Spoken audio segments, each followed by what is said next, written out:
PSP podcast, the highlight of Friday nights. I am your host, Sports PSP. Unfortunately, everybody, our good fella, Mr. Atlanta BRF Sports, informed me he cannot make it today. But BRF, as always, thank you for your contributions to the Sports PSP podcast and as well as the Undisputed Go podcast. You will always have a seat, man, and wish you nothing but the best, man. And congratulations and thank you for all of your contributions. Thank you. And of course, we cannot do the Sports PSP podcast without my main man, all the way down from Columbus, Georgia. He is the five-time college degree champion. He is the military man and veteran. He is the Al Roker of journalism, the young Charles Barkley, the young Mark Henry, the young Shaquille O'Neal. He is Ace's best sibling. He is Mama Champ's #1 favorite son. There's a reason why his father called him Champ for a reason. And he's also D's hysterical friend, the one and only, the big fella, undisputed world champ. How you doing, big fella? I'm good, man. Glad to be back on the highlight of Friday nights, man.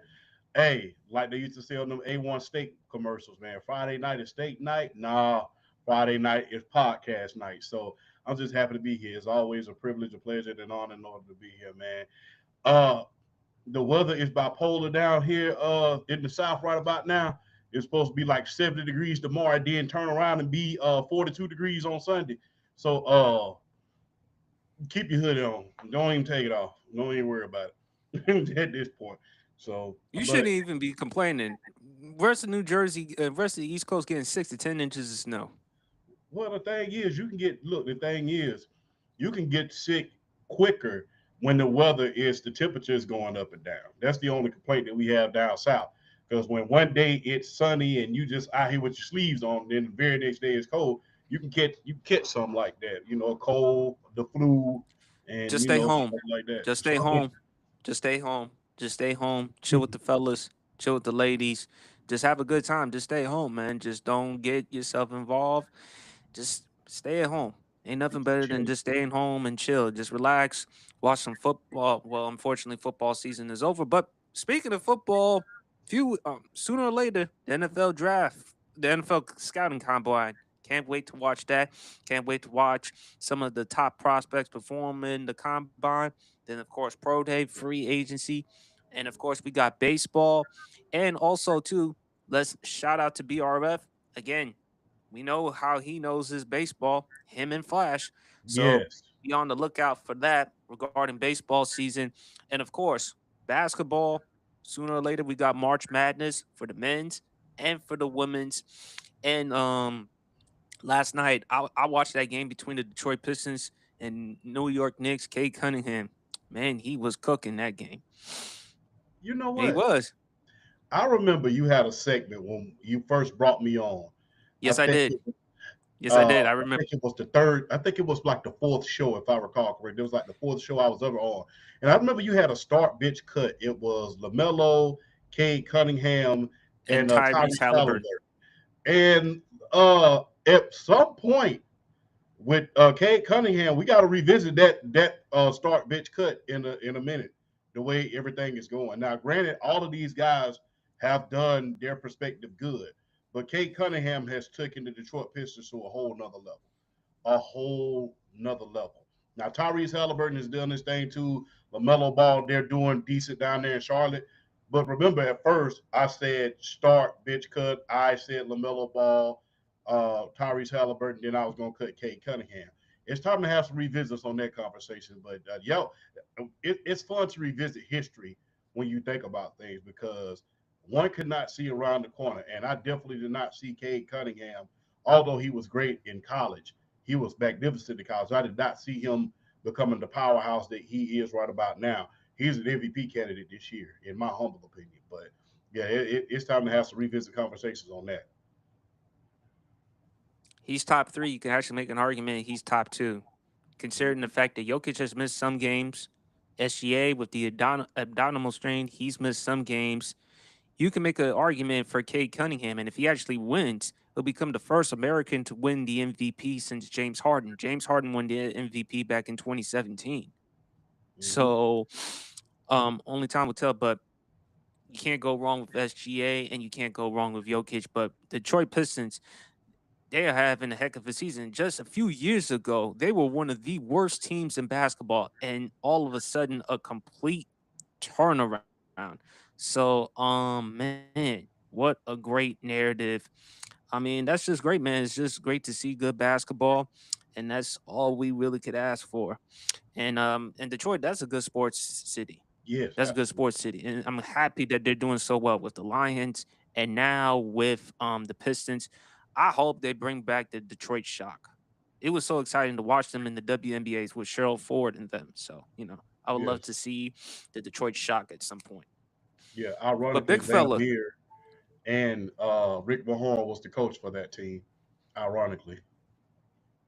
but still, didn't matter to me. They won championships.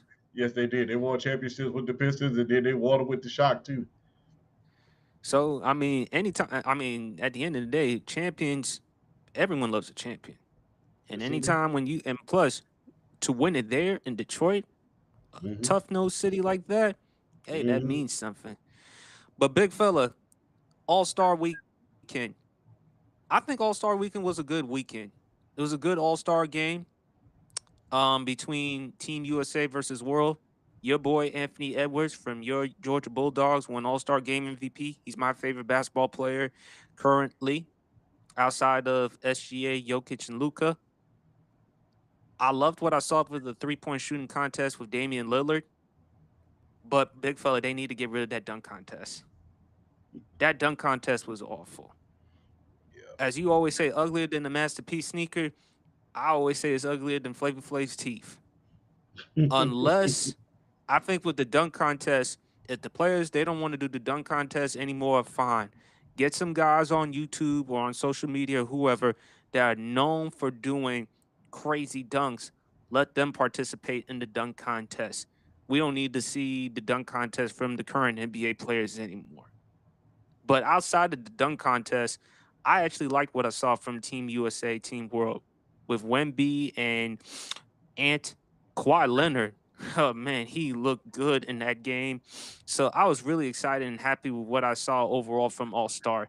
And it was in Los Angeles. And it was also great that Barack Obama and the former Yes. First Lady Michelle Obama was also there. And it was also great that Barack and Reggie Miller was talking smack with one another. That's the kind of thing that we miss about with basketball, man. But what are your thoughts? First of all, shout out to the former commander in chief, man.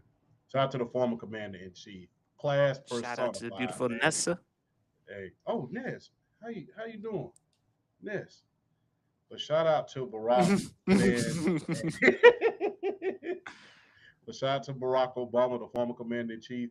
I had the privilege, the pleasure, and the honor of serving up under his regime, and that was historic. You know, I got to I got to vote for him in the same elementary school that was named after a civil rights activist, that being Dr. Thomas H. Brewer. Uh, long live him. Civil rights leader, excuse me, right here out of Columbus, Georgia. And I went to that school in kindergarten and voted for Barack at that same school that I went to, that was named after a civil rights activist. So to see him on the sidelines and doing commentary on the All Star game, class personified, man.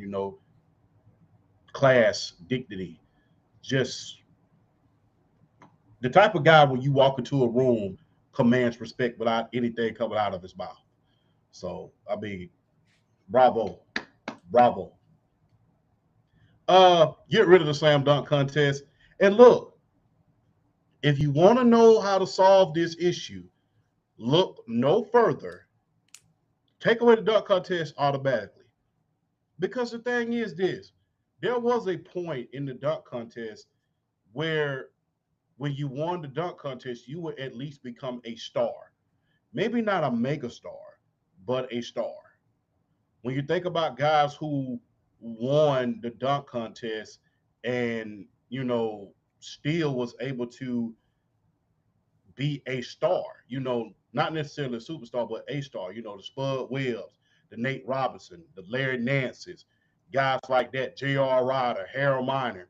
When you think about guys like that who was in the dunk contest and they weren't necessarily superstars, but they were stars in the NBA, and that helped them go up to go up to stardom. There's not that anymore. That's number one.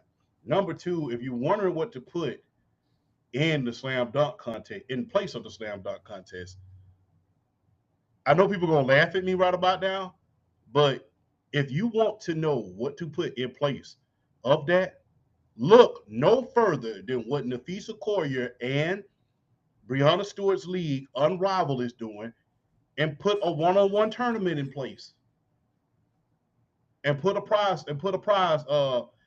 prize money on the line, maybe like $1 million on the line for whoever wins the one-on-one contest. They did that at Unrivaled. I think it will succeed at the NBA if it is competitive. I think you should look no further than Unrivaled to see what to put in place of that. Hey, see who can win a 1v1. See who's the best one-on-one player in the world. I mean, we got a kick out of seeing Kelsey Gray, one of the most one of the best veterans in the league, take on Paige Beckers, one of the best and upcoming superstars in the WNBA. We got a real kick out of that. I mean, and Paige Beckers, although she's a great basketball player, she flat out got annihilated by Kelsey Gray. She flat out got annihilated. And so that's the thing. We want to see what our favorite superstars would do in a 1v1 situation, and look no further than Unrivaled in what they're doing. Go ahead. Or either look, doing that, look, bring back Horse. Remember at one point they was playing Yes, I with, remember that. That was very cool though at that time. yes, with George Gervin and some of those guys, go play Horse. Try playing Horse. So that's just how it goes. I mean, it's no longer exciting. There's the superstars are no longer in there, and the guys who can be stars are not being made stars. Like I stated, even though Spud Webb wasn't a mega star, he was a star. The dunk contest made him noticeable. Even though he wasn't a mega star, Larry Nance, he was a star. J.R. Ryder, I never forget the first time that I seen him put that ball between his legs and then dunk the ball. Harold Miner. Remember, Tracy McGrady wasn't a megastar until he left Toronto To go to Orlando. to go to Orlando. But that dunk contest was one of the best dunk contests in the history of the league. And that's the thing. We only see some of these guys in the dunk contest, and guess what? We never hear from them again. So I think they should look at Unrivaled and look at what they have going on and say, hey, we need to start a 1v1. And look, nothing motivates an athlete or any person, whether it be him, she, or they. Nothing motivates a human being more than a little bit of this right here, a little bit extra of this right here. So put some prize money on the line, maybe 1 million, $2 million on the line.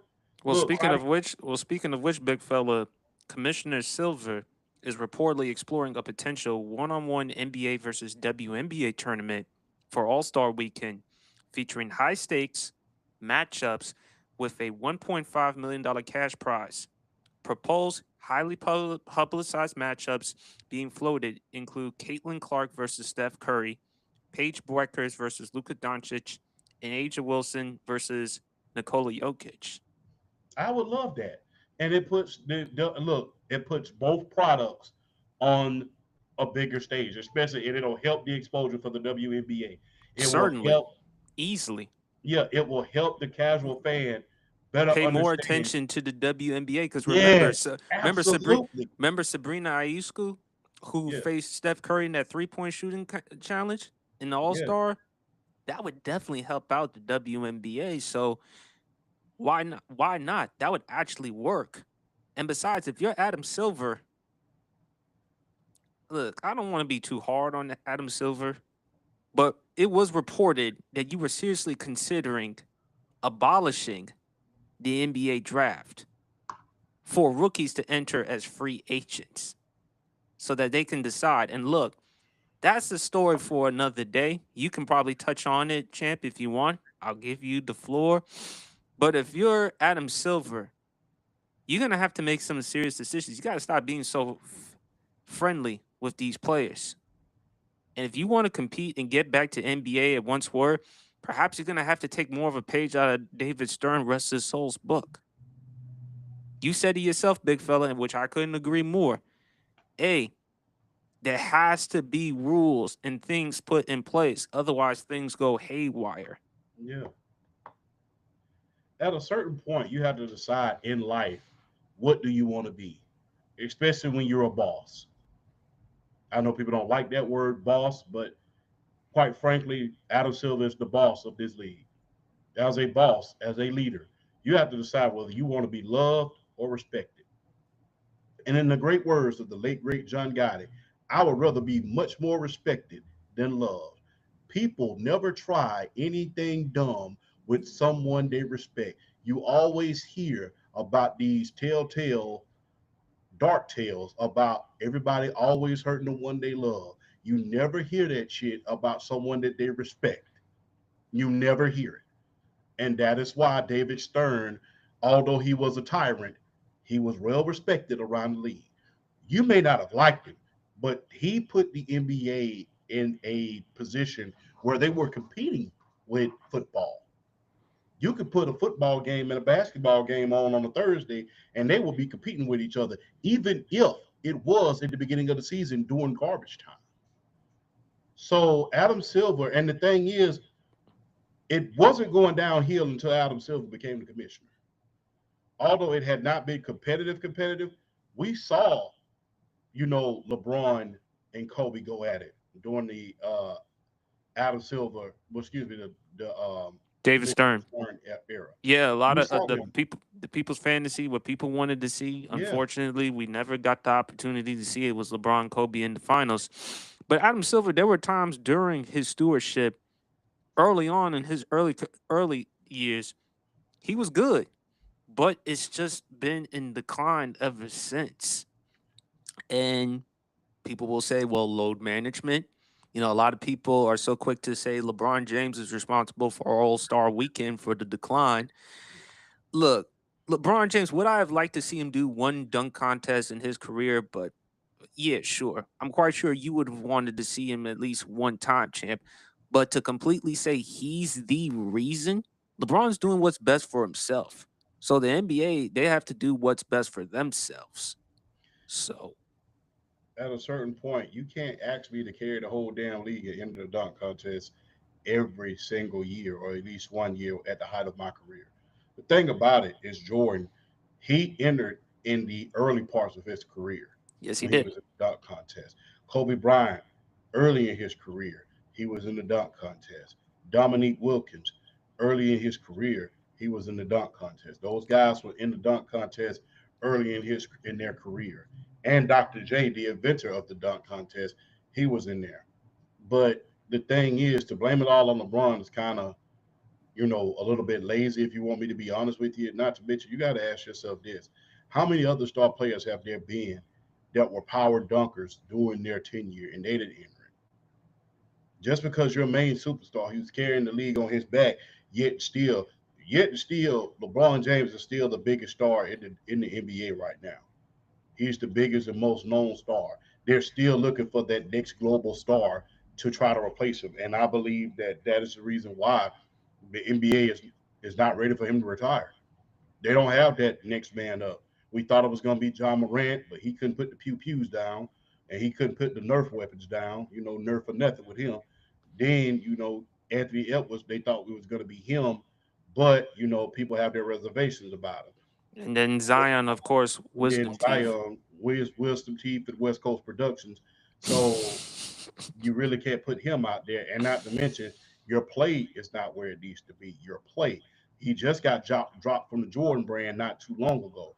Now, I've never heard of anybody getting dropped from the Jordan brand before, but when you get dropped from the Jordan brand because your shoes are not selling and you're not up to par, that's saying something about your play and your availability and the fact that you can't really sell sneakers. Remember, he had one of the highest sneaker deals in the history of the league, one of the highest. So for him to not have a sneaker deal right about now, then hey, that says a lot about how much of a failure his career has been.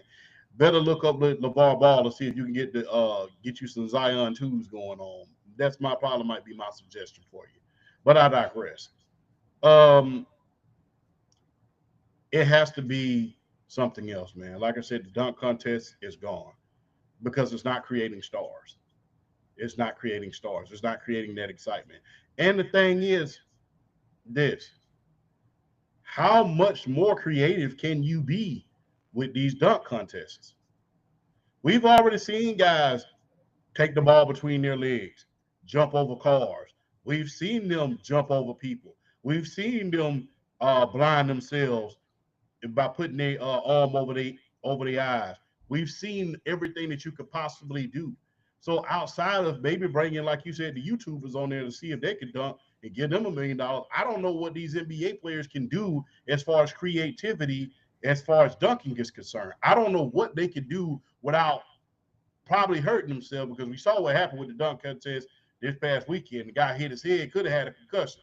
Outside of hurting themselves, I don't know how much more creative can you be. So maybe do a backflip or a cartwheel on the way to the goal, maybe. But I mean, you gotta ask yourself, how much more creative can you be?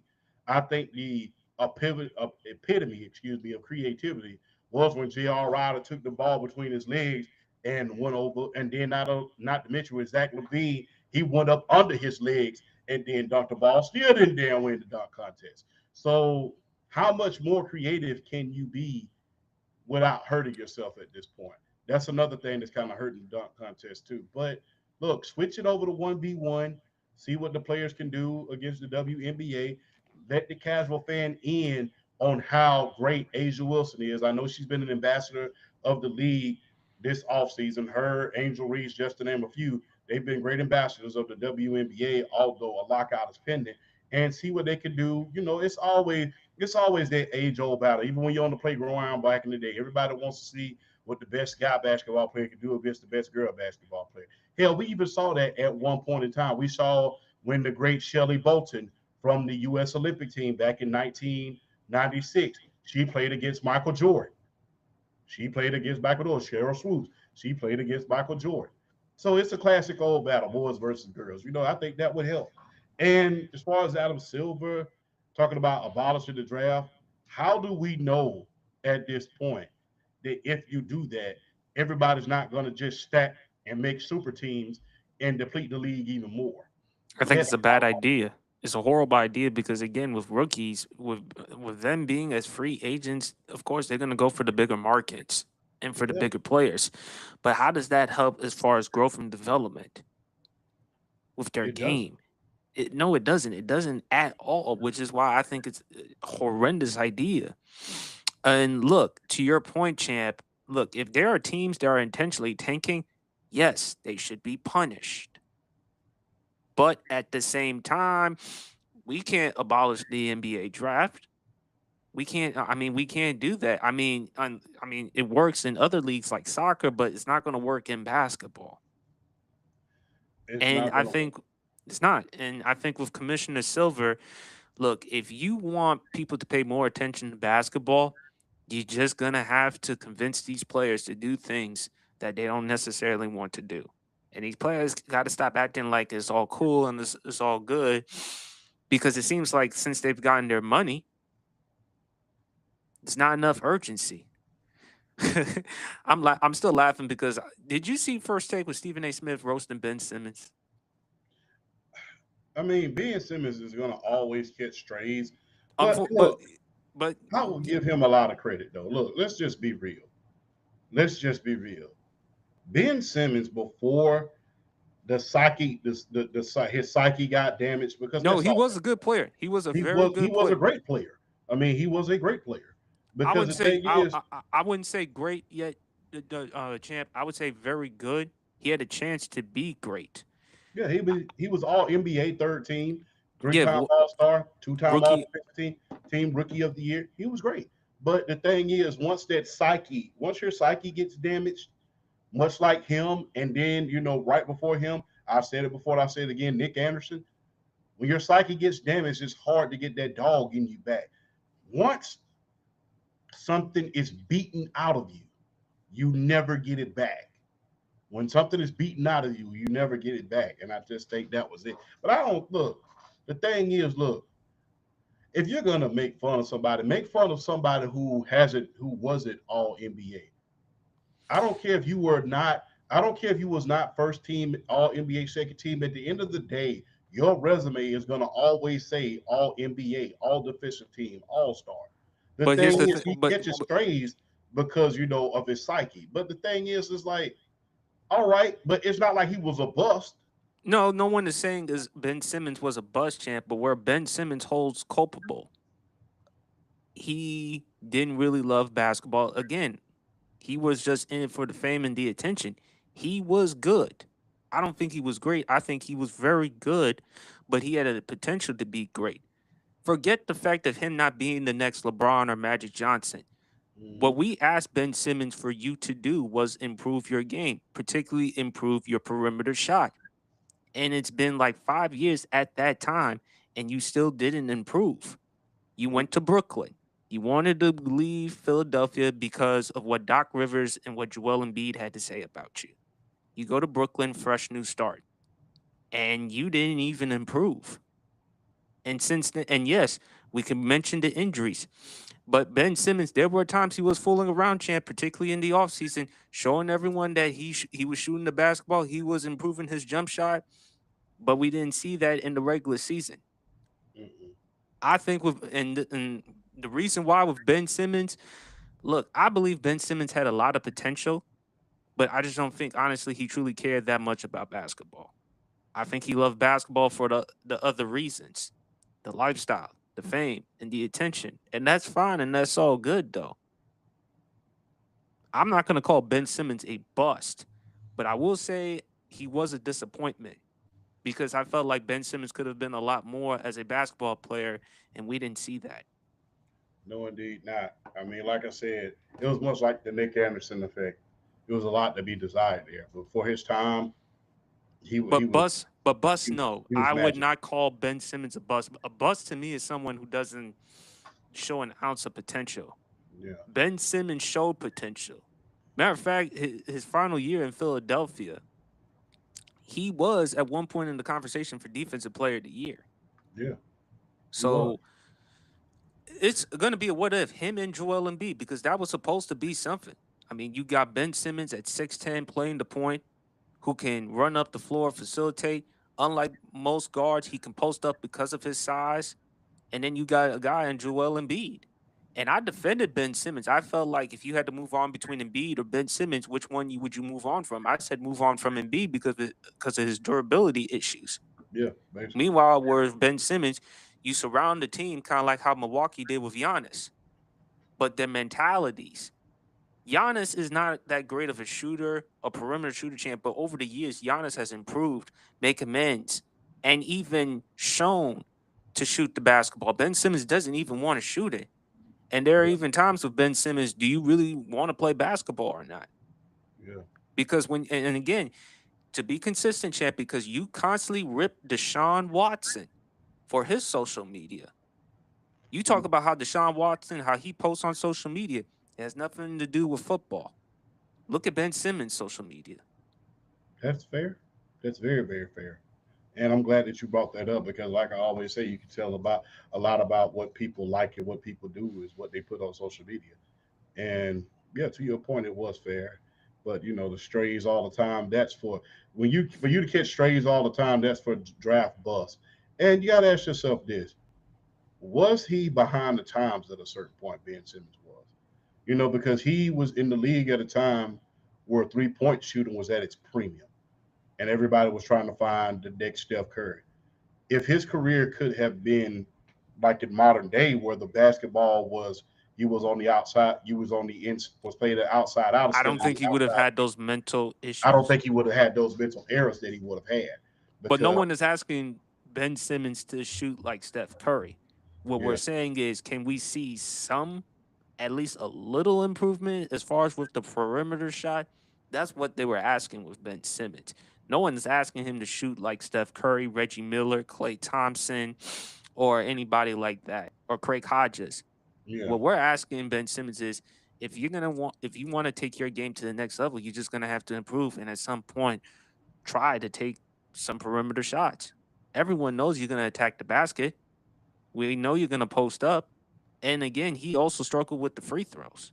So, but outside of that, I'm not gonna call Ben Simmons a bust. Bust, like I said, it's someone who doesn't show an ounce of potential. Bust is like Anthony Bennett or Oh, somebody like that. he was terrible. He was terrible. There, there you go. But big fella, let's talk about some NFL. Um, the Indiana Bears. They passed the bill luring the Bears from Chicago. It was unanimous, 24-0. What are your thoughts about the Bears potentially moving to Hammond, Indiana, which is not that far away from Soldier Field? It's like what, 20 minutes Yeah, from a 20, walking 30 distance. minutes. It's with if I started in the morning, I get there in the afternoon. So, So, so yeah, if I started in the morning, I get there in the afternoon. So if I started walking, that is, either running. If I started at 8 o'clock, I get there by the afternoon game. Now, after the fact is another story, but we won't go there. Look, it's all politics. I know people say keep politics out of sports, excuse me, but it's all politics. The meeting that was scheduled in order to them have a renovation program in order to either build a new stadium or make some upgrade to Soldier Field. That meeting was canceled that day, and guess what? They took their business elsewhere. Much like the people of the Kansas City Chiefs owners, they went from Kansas City, Missouri, to Kansas City, Kansas. So it's all a business now. And like I said, I know that people disagree with me. I know that you have, the few disagreements that we have had about football no longer being about football, which the hardcore fan, we understand that football is supposed to be about football. But nowadays, it's not just the football aspect of it. A lot of these stadiums, much like when, before I would say the 80s, the early 90s, luxury boxes were not a thing. Luxury boxes were not a thing. In the early 90s and when the late 80s, early 2000s, things of that nature, you know, luxury boxes became a thing. mhm. That's why Al Davis, God rest his soul, was fighting tooth and nail in order to get a new stadium, whether it be from Alameda, California, whether it be from Anaheim, or whether it be from wherever. They were trying to get a new stadium. And unfortunately for him, he did not get that until later on, and he Mhm. did. His son got the stadium, but that's what stadiums are becoming. These owners are trying to make their stadium stalemates for not only just football but for concerts, and they want to make their stadiums not just a football stadium, but places where a happening is. Funny thing about it, I'll say I'm a casual baseball fan. I love going to the Battery, that being the Atlanta Braves stadium, in order to watch baseball. But one of my favorite bands is performing at the Battery in October, that being Guns N' Roses. They're performing there on their World Tour in October.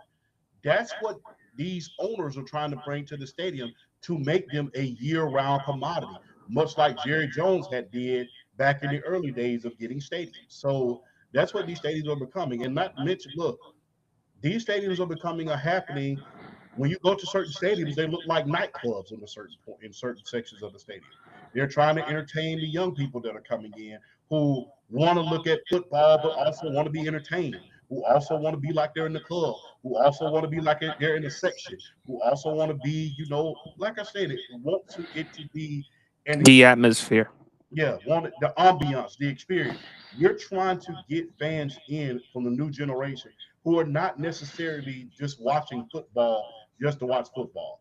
I want to go to a football stadium and watch my favorite team and drink from Don Julio and rent the wags and things of that nature, so that I can take pictures and flex for the gram. That's what the world is becoming at this point. Everybody wants. You don't go to a restaurant just to eat. You don't go there just to eat. A lot of people, I had to learn this the hard way. The ambiance, the experiences, the decorations. You go there for an experience. And that's what they're trying to make these football stadiums at. It's no different than what they were doing with the luxury stadiums. Remember, luxury suites prior to the 80s, before you had the corporate, what I like to call the corporate boom.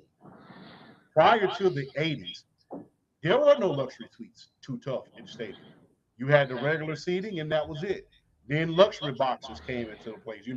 Where these big time corporations would go to these football stadiums, not just to take their employees and their executives and their partners to football games, but they went there to have parties within the damn stadium. So they're trying to do that not just for these corporate guys who have millions and millions of dollars. They're trying to do that for the everyday man who's willing to go there and say, "Hey, I want a football ticket, 50-yard line, but I also want a section in the stadium so I can drink some Don Julio and hang out at the stadium and have an experience." That's where it's going at this point. And so when you're trying to make your stadium a commodity, and there's only a matter of time before there is $1 billion contract in the NFL. It's only a matter of time. We never thought in a million years we would see a $500 million contract, but until we saw Patrick Mahomes. Now it's only a matter of time before another great quarterback comes out of college, lights it up his first couple years, and just throws the NFL out of a stratosphere and make their team into a household name. And now we're looking at $1 billion contract. That's what these owners are trying to prepare for. Because in a minute, the standard contract for giving a guy right now, the standard contract for the top lineman is $100 million. It used to be around 50, 60 million. yeah, 50, 60, $70 million. For a pass rusher, it's 200 for your top pass rushers in the league, it's over 200 million now. So if it's over 200 million for a guy like Myles Garrett, who's the best defensive player in the league, can you imagine when Patrick Mahomes' next contract comes up, or when Josh Allen's next contract comes up, or another guy comes into the league? Let's say Dylan Raiola, he comes in and lights the league up his first couple of years and throws 50 touchdowns a season. How his contract is going to be if he ends up getting that type of money? They're trying to advance for the long haul. And like I stated, it's not just the football part of it. It's the stadiums. It's you want to hold national conventions there. You want to hold work conventions there. You want to make your stadium a year-around commodity so you can continue to get rich off of it. And that's all that is. It's a business standpoint. Now, do I feel sorry for the people of Chicago who had Soldier Field forever? That is the site of your last championship. Uh, and things of that nature.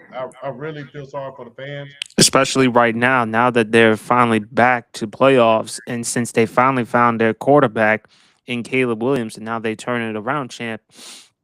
To your point, champ, although I hated it, I did not like it, but I understood from a business standpoint because you're trying to convince casuals to come to these games for them to be entertained. Because again, they look at it as more than just football. They also want the lifestyle, the atmosphere. That's why you keep bringing up all them wags, which is why I say all the time, "F them wags." Look, I'm sorry. I'm sorry. I'm just the diehard football fan in me. I just want to watch football, and I just love watching the game. I don't want distractions or anything like that. By the way, I love them wags. So I'm just joking, being facetious on that. But champ, to your point, yes, it's going to convince other people, non-football fans, to come watch the games for them to be entertained. There are a lot more other things to do besides watching the game of football. The VIPs, the bar lounges, everything else that football stadiums have to offer. I mean, I get it, I understand it. Unfortunately, we're now in different times, but at the same time, I also want people to understand football as well. I don't want just the attention of just the VIPs and atmospheres. I also want people to pay attention. Like, for an example, champ, if the WNBA, if they decide to have VIPs and bar lounges, and that's cool and all, but I also want to pay attention to these players. I also want to pay attention to the game. I also want to pay attention to what I see on the court. I also want to pay more attention to the product. Yeah, it's great to have other people to come in, support, be entertained, but at the end of the day, I still want to see what I see on that product, and I want to pay more attention to that. Yes, are there other things that we can do to incorporate to include fans to come to the arenas, the stadiums? Fine, and if that includes bar lounges, VIP lounges, or whatever, fine, so be it. But at the same time, I still want people to pay attention to the sport and pay attention to these players, and I don't want that to be lost. If you know what I'm saying. Yeah, I get it. I mean, I get it 100%. Like I said, we're hardcore fans. I go to the stadium for the football. I go to the stadium in order to see my Falcons trying to get out a win because every time I've gone to the Falcons are 0-3 every time I go to the stadium. So they're 0-3. So I stopped going to Falcons game because every time I show up they lose. So the Hawks, on the other hand, they're 5-0 when I go to the stadium. The Braves, they're 3-0 when I go to the stadium. So, I go there to try to get something going, get some juju going, and see whatever. But like I stated, everybody's not the sports savant that we are. And I understand. And like I stated, if I could go back and, look at the old RFK stadium and be in that stadium, I probably would. No, But, I'm telling you, once that RFK Stadium comes in DC, diehard fanatics are gonna come in. They're gonna be as sad because it's been a long time since we've had RFK Stadium because we're so used to having that FedEx Field in Landover, Maryland. Which, by the way, that is a terrible field. You've seen it before. You know, what I yeah, mean, but look for Indiana. I'm happy for the state of Indiana because it's giving more of a reason not to just pay attention to basketball, more of attention to pay to football. You have a lot more attention to football now, not just with the Indianapolis Colts, but look at Indiana football, fresh off from winning the national championship, their first time in program history. Fernando Mendoza winning the Heisman Trophy, Kurt Signetti coming off, who's from the Nick Saban coaching tree. Oh, by the way, rightfully so, got a contract extension. hmm So Indiana, they're not just are they going to be the kings of college football in the years to come? Are they going to be the next dynasty in college football? Only time will tell. As for the Indiana Bears, it's in Hammond, I believe Hammond, Indiana, I think, hmm which is not that far away from Soldier Field, but still no champ for Chicago, which is a big market. I feel sad for the diehard fans there. Look, champ, I'm all for a change, but at the same time, I mean, and I'm for people being entertained, and I'm for fans, having a good time, especially for those who are not diehard football fans like myself or you. I want them to have a good time as well, but I also don't want to lose attention to what I see on that football field. I don't want one incident or one situation to be the storyline. yeah, I get that 100%. And yeah, with all of these Like, distractions, like for an that example, I, look, nothing personal against Taylor Swift, but anytime when I watch the Chiefs, we always see Taylor Swift, and that's cool and all. In the NFL, they don't really care because at the end of the day, they're benefiting off of it. Money, of course, ratings, of course, and look, it is what it is. I do not like watching Taylor Swift every time I see the Chiefs score a touchdown. I don't personally. I don't. The old school football fan in me, but I understand how it is. Unfortunately, it's just business. I don't like it that the team had to move to Indiana. I don't know if they may. They may potentially. And I feel, and that mayor, you saw that mayor from Chicago. Mm, He, I mean, he was furious, and I understand that. But at the same time, it's business. Whether I like it or not, hey, it's business. It is what it is. To your point, it's about doing. It's about the NFL trying to do whatever they can to get more money for these stadiums that they're about to build to be concerts so that they can have concerts so that they can have the top-notch celebrities perform throughout the year, and of course having more fans to come in. But at the same time, that's all well and good, champ, but it won't matter unless that team is winning. With this new Chicago Bears team, they're finally starting to win. So we gotta see. So we gotta see how they're gonna be moving forward. If you ever notice when a new stadium is about to be built, with the exception of maybe, I'll say Cleveland, right before that stadium gets damn built, the team always gets better all of a sudden. Never fails. Remember how good the Atlanta Falcons got before our new stadium got built? What Remember about how the Los good Angeles Rams the when Los they Angeles moved, Rams before their new stadium got built? You or the know, Chargers? the Chargers before their new stadium got built. You know, I'm still not convinced calling the Chargers they're the San Los Angeles. Diego Chargers.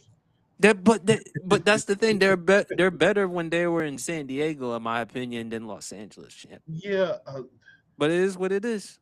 yeah. San Diego. Look, they made the same mistake with the San Diego Chargers that they made with the San Diego Clippers.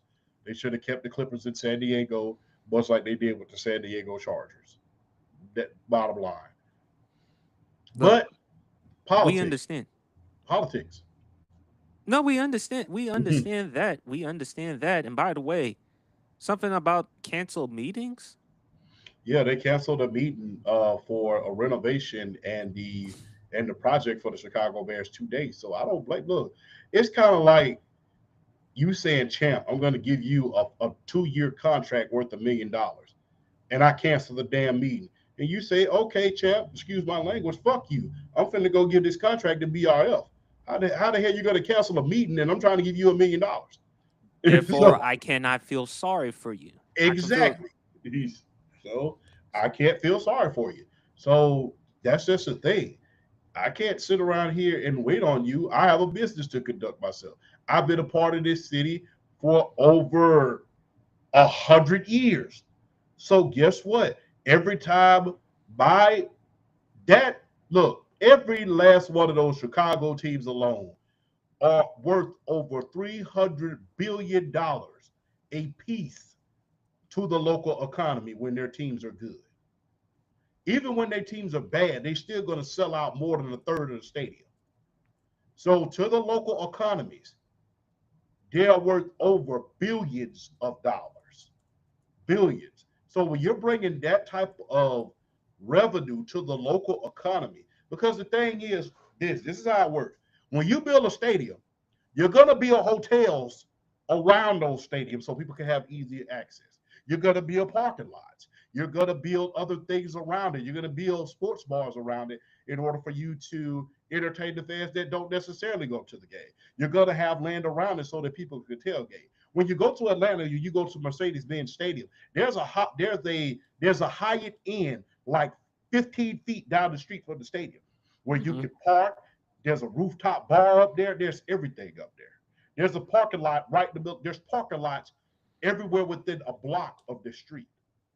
And within like 50 feet of the stadium, within a mile of the stadium, there's the tallest building, the tallest hotel in the southeast region, called the Westin Hotel. It is beautiful. It is like over 100 stories.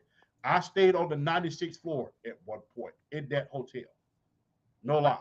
So when you have a stadium like that, it's going to attract more things. A stadium is not just a stadium, it's a landmark. You're going to build restaurants, you're going to build hotels, you're going to build local bars. The local economy is going to get affected. So if my product is worth over $300 billion to your economy alone, then why would you cancel the meeting? You should. By you canceling the meeting is telling me you don't really want to keep the team in Chicago not much longer. So as a result, okay, you want to cancel this meeting? Fine. We're not going to waste our time anymore.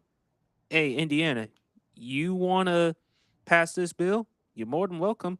And it was unanimous, 24 to nothing. Yeah. So, And who doesn't want a football stadium? I mean, affecting that local economy. Like I said, when you have a football stadium, a lot of other things are going to come down there. Hell, the houses around that damn stadium is going to skyrocket. It's going to skyrocket. You're going to have the people who you're trying to eminent domain policies. it's going to shoot up. You're going to have to buy houses in order to clear that land. You're going to have to do a lot of things. So it's going to mean a lot to that economy.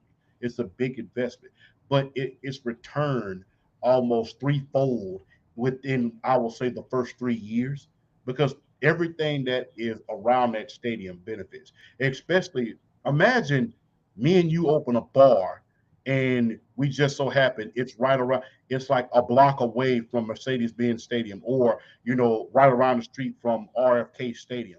Imagine that.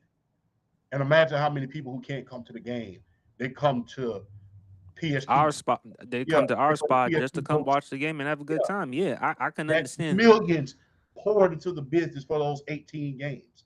So yeah, I mean, it means, I mean, when you drag your feet as a politician when it comes to sports, let me emphasize that real quick. When people think I'm getting political, when you drag your feet when it comes to sports stadiums and things like that, not just do your millionaires and your billionaires get affected, your local guys who've been making money off of this team for years, they suffer.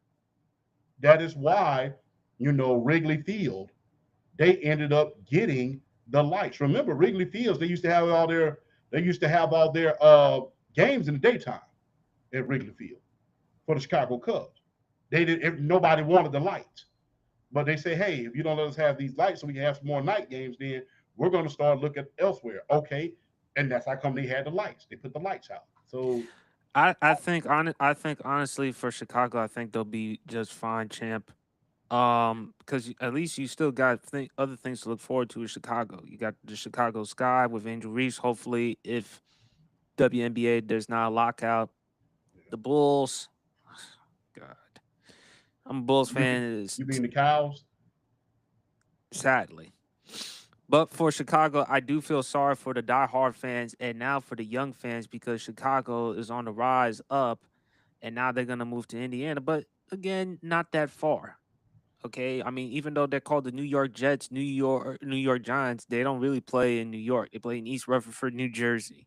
Yeah. So I think for the Bears, like the Indiana Bears, like or just say the Hammond Bears or something. It doesn't ring, it doesn't sell. So that's the thing that's kind of a concern. But with the business owners, as you mentioned, look, it's for them to make the money. It's for them to get non-casuals to come to the games, be entertained, go to the VIP, go to the bar lounges, have a good time, more than just football. But at the end of the day, I also want people when they actually come to the football game to actually take the time to actually understand and watch the football as well, champ. I want Yeah. them to be educated.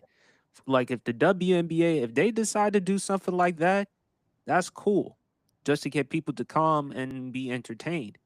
But I also want to be entertained by watching the game as well. I don't want to lose sight of that. Neither do you. No, indeed not. And look, speaking of Angel Reese, congratulations on being in the top 50 most influential Chicagoans in Chicago. She ranked number 22. So shout out to Angel Reese, man. And look, made her return to Unrivaled tonight. Can't wait to check out the highlights and see what Angel Reese did at Unrivaled. Remember, she made Defensive Player of the Year last year. So shout out to Yes. Angel Reese, by the way. Yes. But I think Chicago will be okay. Although it's going to be interesting to see how the field will be. Now the stadium, I think is going to be nice, but only time I just hope it works out. Whether they move to Indiana or not, I just hope it works out for the Bears. And you mentioned some teams who've gotten better. Champ, the Falcons. Last time I checked, they moved to Mercedes-Benz Stadium. They haven't been to the Super Bowl NFC Championship game since the Mercedes-Benz. We should have stayed in the Georgia Dome. But I like the Georgia Dome better though. That's just yeah, me, but funny thing about the Georgia Dome, when we moved out of the Georgia Dome was over 25 years old. That was the thing. So I didn't really get the gimmick behind them wanting to move out. It's like, damn, we just built the damn stadium 25 years ago. I mean, because for the die-hard Falcons fan, we wasn't always playing in the dome. We used to play at Fulton County Stadium, which was an outside stadium. But the Georgia Dome was only 25 years old. It wasn't that. an old leaky stadium. And I went to a few games at the Georgia Dome. Georgia Dome was a pretty good stadium, but to Arthur Blake's credit, he got it out of the old dome, and that's how come he's able to the price increase definitely went down because at the Georgia Dome for the food and the drinks, they were definitely taxing. It was about $8 to $9 a beer. I think it's about $5 a beer now. I mean, you could go look. I encourage you if you're ever in the city, the great city of Atlanta, to go to a Atlanta Falcons game, even if you sit in the nosebleed sections for maybe $100, and take $20 with you because with that $20 you're gonna have a good ass time. You're gonna have a good time. Definitely. Speaking of another dude from the state of Georgia, champ, Tyreek Hill, the Miami Dolphins, they released Tyreek Hill. Champ, I'm just reading it right here. You know, with the Dolphins, with cap savings, the immediate release saves the team roughly $22.9 million in cap space in 2026. They avoid a $51.1 million cap hit. The move incurs a $28.2 million dead cap charge for the 2026 season. Obviously, Miami, they signed Tyreek Hill 4 year, $120 million back in 2022 after he was traded to Miami. He's recovering from an ACL injury. Champ, I think it's pretty obvious he needs to go back to Kansas City. Now, I think Kansas City would be the best landing spot for him because Kansas City, if they want to get back to what they once were, now to your point, you've always said the quarterback cannot throw behind his back and they need to address the offensive line, but they've taken some steps in the right direction, champ. Even though we still got to wait and see with Patrick Mahomes with the injury, but they bringing back Eric Bieniemy, which is a plus considering how Matt Nagy was the offensive coordinator. So I love the fact that EB's back in Kansas City, and to bring that deep threat in Tyreek Hill. What are they going to do? Are they going to keep Marquise Hollywood Brown? And of course, I'm sorry, Rasheed Rice. Now with these, and by the way, you've had off the field issues during your time in Kansas City. So at some point in time, Kansas City is probably going to let you go. So At I this think, point, I'm sorry, go ahead. he like NWA because he always into something. So it's just You know the movie Life that can't get that right, bro. can't get right. He can't get like right. like I said, he's like NWA. I don't know if you ever heard that song. I'm always into something. That's that Yes, guy. He's always into something. I have never seen him outside of Michael Irvin, I would say. I ain't never seen a guy who has had a damn problem every damn year. Sit down. Sit down. And the thing is, you would think a guy who failed in the draft because he was projected to go in the first round, remember? You would think a guy who had that big of a problem in college where guys wasn't necessarily taking a chance on him because he was a problem child in. You would think a guy knew how to sit his behind down now that he's in the league. You know, he had the Lamborghini incident, had the incident with the cameraman during the same year. And the thing is, the incident with the Lamborghini was so bad, he had to get Royce Reed in order to represent him. Now, if you don't know who Royce Reed is a senator, is a former senator in the state of Texas. Now, if that doesn't ring a bell as well, he was the primary lawyer for the Dallas Carter case back in 1988. That's when Dallas Carter High School, some of the players had got caught robbing liquor stores, and he was their attorney for that. But that's how renowned that lawyer was. That he was a senator, and he had to get him on the case. And so at this point, you always into you may something. It's have time for you to let champ. go. You're gonna have to move on from Rasheed Rice because now the girl is calling out on Rasheed Rice, accusing him of domestic violence as well as other things. So I think with Andy, look, Andy's known for giving people second chances, but enough is enough. We already dealt with the Lamborghini incident, the camera incident, as you mentioned. We can't deal with this anymore. At some point, we're gonna have to let you go. I think for Kansas City, even though Tyreek has had off the field issues, and that's what one of the reasons why he fell in the draft, I think his familiarity with Kansas City, what he can still provide for them, even though he's what 31, 32 years old, coming off the ACL injury, as well as Patrick Mahomes coming off the ACL injury. I think for Kansas City, if they want to have some resemblance of what they once were and for them to compete, this may be it. Does that mean that Kansas City is back? No, but it means a step in the right direction. Considering how they were last year, there's nowhere to go but up. They still need to address the offensive line. Plus, you even made the argument that the Kansas City Chiefs should consider trading for A.J. Brown. I think with Tyreek Hill, he is a better fit for the offense than an A.J. Brown. So, and I think for Miami, yeah, they save up in cap space, but what are you going to do? You're still stuck with Tua. You got the new head coach now. You're probably going to finish third in the AFC East.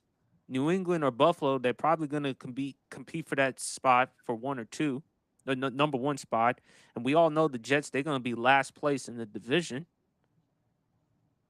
And you got a new head coach. So I, for me, if I'm Kansas City, I take a shot at him. I would really consider him bringing him back in, regardless of what he had to say about Tua being way more accurate than Patrick Mahomes. I believe he was just saying that just to hype up Tua. Look, he's there with the guy. You want to support Tua as much as he can. What do I think he was wrong for saying that about Patrick Mahomes? Yes, he could have handled it differently. But I think for him to go back to Kansas City, and why I call it one of the reasons why I call Andy Reid a babyface, he's all about giving people second chances. I mean, heck, he gave Kareem Hunt a second chance after what he did. So my Yep. thing is, if you can forgive and move on from that, you should do the same. What are your thoughts? So I'm reading an article here that's really kind of taking my eyes off screen, and it's a quote from Andy Reid saying that, "Hey, there's nothing happening here. We know what you know," which I think they're just trying to. Two things can be true. I think they're trying to keep the door open for, but at the same time, they don't want to say anything too quickly They're because trying to downplay it. yeah, and the cap space. They're still even with restructuring uh Deal. Mahomes' deal, they still have over 10 million over the cap at this point. So they're trying to get things done, and you got to sign your draft picks, and you have to resign free agency. So and that's after the salary cap went up again. So you're still behind the eight ball, and you just freed up over $40 billion, and the salary cap was just went up, and you still 10 million in the hole. That's looking bad. But I think Tyreek Hill, he will be an asset to Kansas City coming back. I really think that the Buffalo Bills should have a look at him. If they really are serious about winning. I Or understand it. Baltimore. Or Baltimore.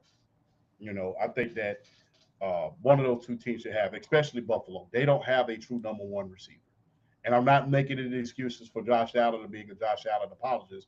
He did throw those interceptions and turn that ball over in that game. But, he hasn't, since Stephon Diggs had that number one receiver threat. And I think that if he had a Tyreek Hill or an A.J. Brown, I think that would be a major boost to the offense. And that'll take a little bit of the attention off of James Cook. You need that. Sometimes, although you need to be a kingmaker when it comes to the quarterback position, you need that guy where you can throw up the ball and say, hell, he's down there somewhere. I know he got him beat, and there he goes. But time will tell. Tyreek, I'm concerned a little bit because there was the incident with the officer, although there was To some which the officer even commented on Tyreek being released by the Chiefs, about Miami Dolphins. unprofessionalism at its finest, I will say, and I could say that as a former MP, as former law enforcement, unprofessional. Don't show you're behind like that. You're a professional. You're a civil service personnel. Conduct yourself with some class and dignity. There's already a stigmatism out on law enforcement already, and you're going to give them another reason to say something about it. Shame on you. But sorry about that. No, But it's all good. I really think that Teams are going to be looking at the character issues. The dissension that he maybe gotten in the locker room. Remember, a lot of players were skipping players only meetings, and Tyreek Hill reportedly was one of them. So there's teams that's going to be looking at that, and the fact that they got a little bit better. They didn't make the playoffs, but the offense was free Well, you flowing. often said because of the offensive line, losing Joe Thuney was a huge plus for them. You've always talked about how quarterback cannot throw on his back. But I think with Tyreek being back in Kansas City, he doesn't have as much leverage as before. No, So it's on the Chiefs. Remember how they used remember how the Lakers they brought back Dwight Howard and they said, look, anything they like zero tolerance. You do anything, you up out of here. And guess what? Did it not work for you winning a championship? yeah. The the first thing I think about is that scene from Class Act. You ever seen that movie? Oh yeah, hell yeah. Yeah, you remember the first part of the movie where Brave Brown was in jail and the guy Yes. was if I catch you fighting, if I catch you hanging with the brothers, if I catch you so much as wiping your behind sideways, pal, I'm gonna bust you. But yeah, it's gonna be interesting to see, or if he goes to another team. But Uh, Baltimore could use him as well, champ, too, because they may lose Isaiah Likely, their tight end. So they may, yeah, Isaiah Likely may be gone. So they're probably going to have to get another tight end to help complement Mark Andrews. And look, they could use some more help on the wide receiver part. I mean, with Zay Flowers, we don't know what's going to happen with D Hop. I like Rashad Bateman, but I think with Tyreek there to give some another weapon for Lamar. So if not Buffalo, Baltimore, but Kansas City, you can't go wrong with Kansas City. He's familiar with there. And besides, you said it before, Andy Reid, one of the reasons why I call him a babyface, he's known for dealing with people. And again, you were trying to say, hey, trade for AJ Brown. Even though who would be a better fit for Kansas City? Tyreek, off top. I've been there before. My There you go. expectations of everybody's expectations of me is there. So if I'm them, I'm taking advantage of the situation. Hey, you can come back, but none of this nonsense. We're not going to have that. We're going into a new stadium in a couple of years. I'm going to need you to be on your best behavior and do everything you need to do. But I think it'll be a better fit there. But hey, big ups to Andy Reid. Like I said, second chances do happen. Second chance. I mean, even Shady McCoy. Shady McCoy. He brought Shady McCoy to Kansas City. He brought a lot of his former Eagles to Kansas City. Yes. Look, all the players, Deshaun Jackson, LaShawn McCoy, they love Andy Reid. They say he gets the best out of players. And he knows how to give people second chances and make the most out of it. Like I mentioned, Kareem Hunt, after that incident, they brought him back. Yeah. And he's known for giving people opportunities. So my thing is with Tyreek, hey, and I think with Kansas City, they got to address the old line. They need to address the running back situation. They also need help with the tight end spot because you can't expect Kelsey at this point to produce. No. But you definitely need help with the offensive line part. So, and I do like the fact that Mahomes restructured his deal. So that helps you out if you're Kansas City. Absolutely. Absolutely, man. But speaking with the NFL, man, I really got to say, like, what do you think about the reports about CJ Stroud?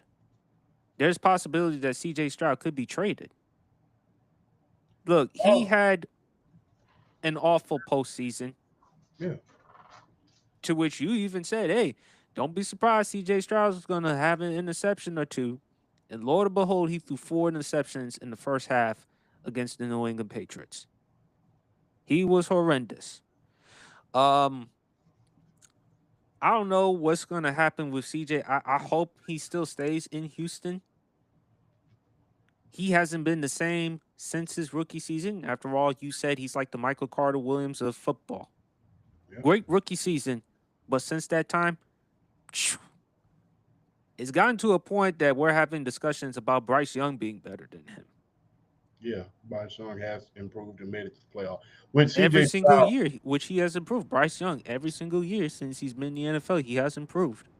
yes, indeed. And with CJ Stroud,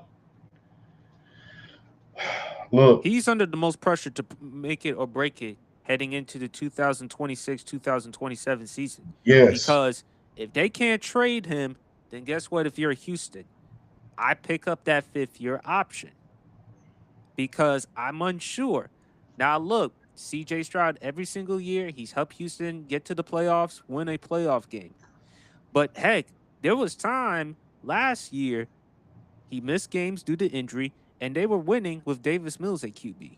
yeah, And CJ realizes, had I played better, because you couldn't ask more from the Houston Texans defense no, with Will Anderson, Danielle Hunter, Derek Stingley, D'Amico Ryans, who's known for defense. Remember, he was the former defensive coordinator for the San Francisco 49ers.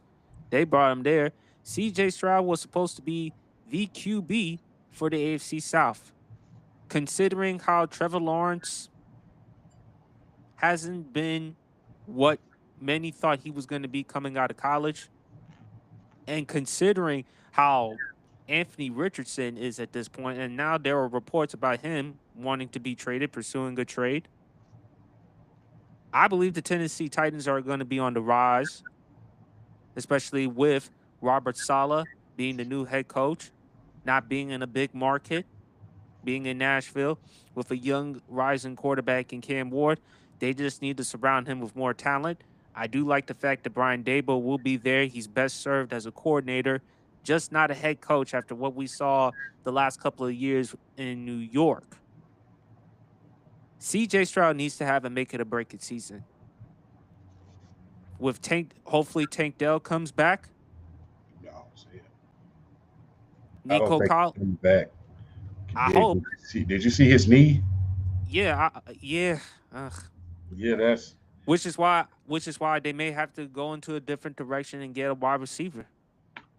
yeah. Don't be surprised if you hear Tyreek Hill in talks with the Texans with him Well, and Mike Our Collins. guy Mike Patton has wrote an article about that. Don't be surprised about that as well in Texas, especially with no state income taxes.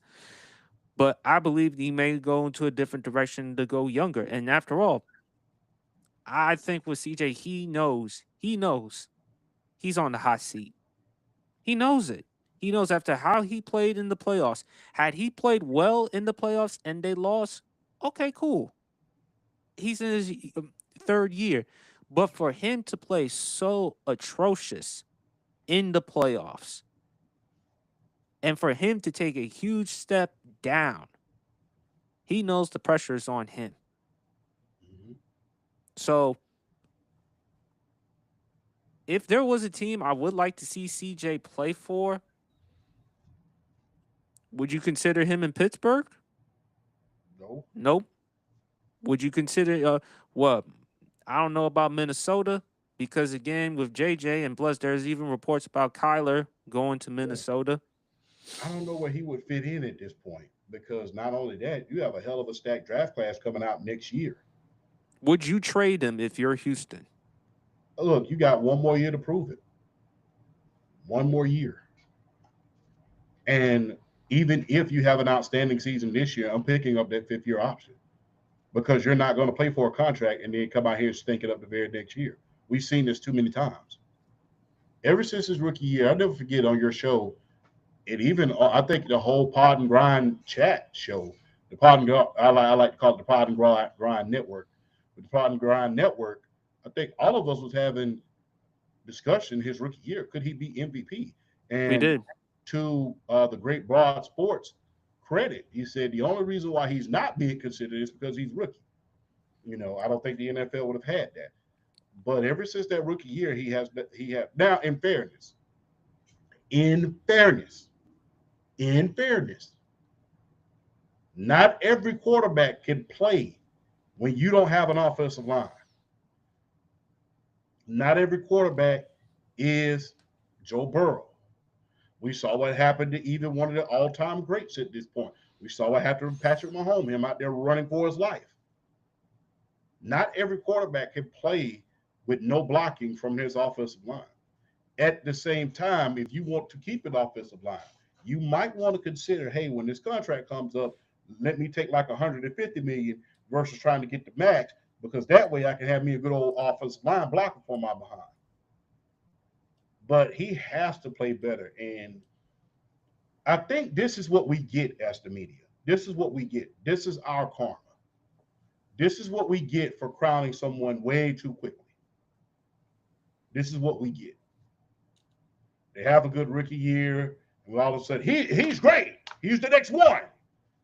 Then, the next 2 years, really kind of a dud. And the thing is, defense been doing their job. They've done everything they can to surround you with receivers. Fortunately, so a lot of you guys have gotten hurt.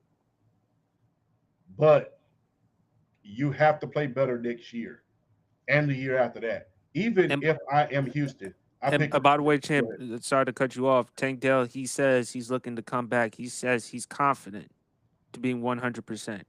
Only time will tell, though. I know you're concerned about the knee, but it seems like he's look like he's ready to go. I'm hoping that he does. And shout out to Trent. Yeah, he was the Trent, one. He was raving about Trent. He said it on his pod, and he also came on my pod and yeah. talked about Tank Dell. But with CJ, look, to CJ's credit, he did take responsibility for the performance, which you love, champ. You love when players take full accountability for their performances when they know they played bad. He was horrendous. I hope for the Houston Texans' sake because, again, it took you a little while for you to move on from Deshaun Watson Mm-hmm. and go with CJ Stroud. Now, the offensive line wasn't that great, but it wasn't the offensive line's fault for him to play that bad in the playoffs. Dude made bad decisions. Some of those throws that he made in the playoffs, champ, like the one throw to Carlton Davis. Carlton Davis looked like he was wide receiver catching that interception. I mean, the decisions. Granted, it was in New England. You talked about how teams are going up against Foxborough, but still, the decisions they were just so damn bad. I said it was like watching Ben Simmons in that playoff series against Atlanta with his decision making. It was just that awful. It was like he had absolutely no clue what was going on that field. I think for CJ, this may be the best thing for him because he knows I'm under a contract. I need to make it a break this year. I need to show the Houston Texans why I was worthy of being the number 2 overall pick in the draft.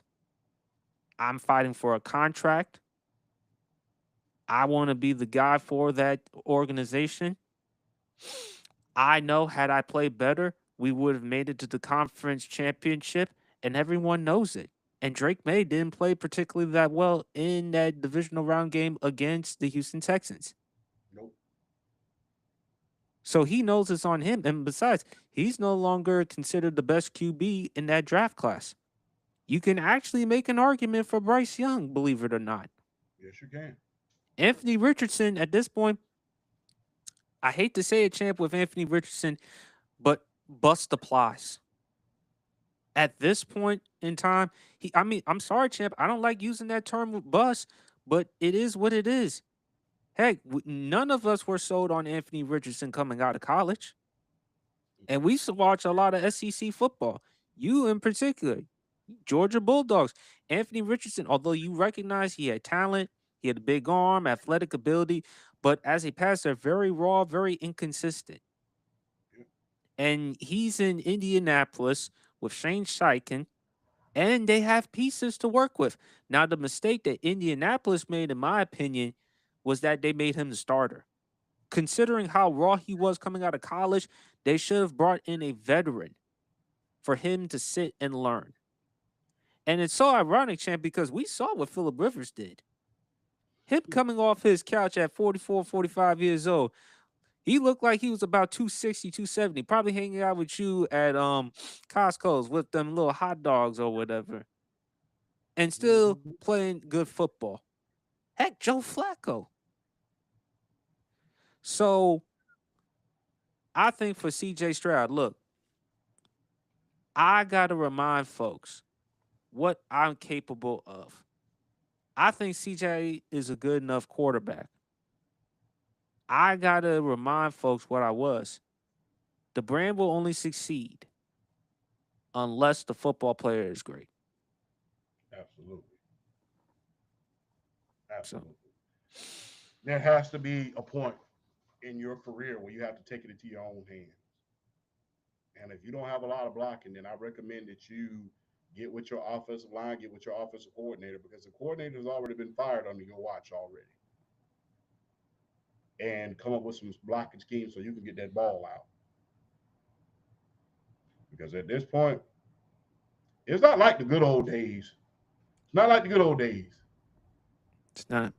Because back when we were younger, when quarterbacks were getting $60, $70 million contract, teams would stick with you through thick and thin because they're trying to get Nowadays, investment on that money. Nowadays, they get your ass up out of there. So, hey, Houston is a lovely place to be in. Don't mess it up. Houston is a wonderful place to be in. Don't mess it up. let me ask you this. Although I don't see it happening, would you want Kyler in Houston? I don't think so. Even though he's from the Texas area, but at the same time, if you're talking about CJ, what about Kyler? And plus, Kyler, we all know he doesn't have the greatest study habits in the world. Kyler with his durability issues. Now, Kyler, in my opinion, is a more superior talent than CJ. Yeah, However, Kyler Murray, in my opinion, is uncoachable yeah. And you saw what Cliff Kingsbury did, like I stated, where he had a more cooperative quarterback. with So Jaden although he was Daniels. fired, it Jada Daniels.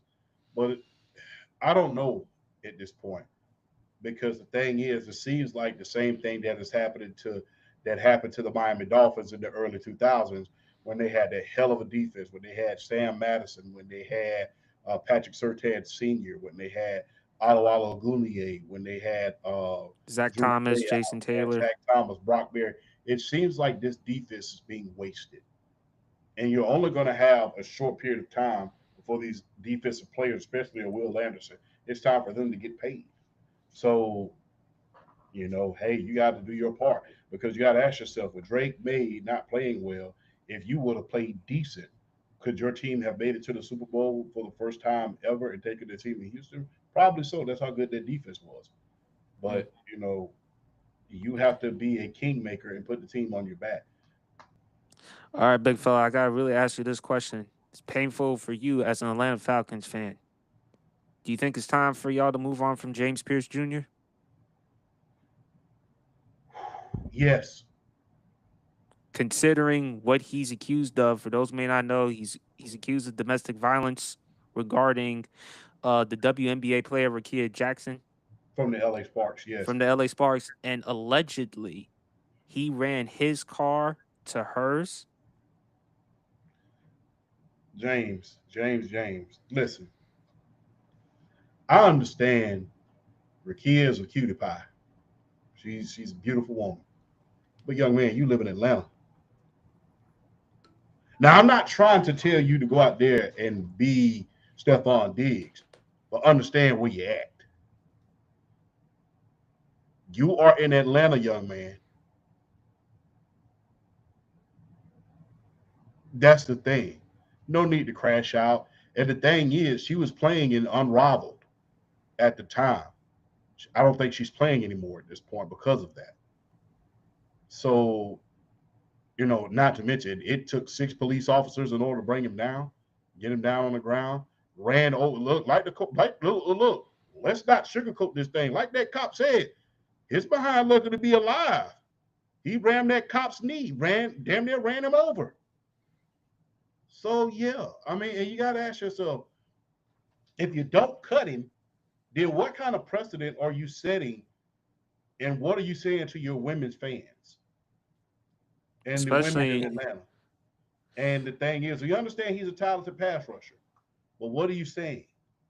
This is a time for the new regime. And the thing is, he's a rookie.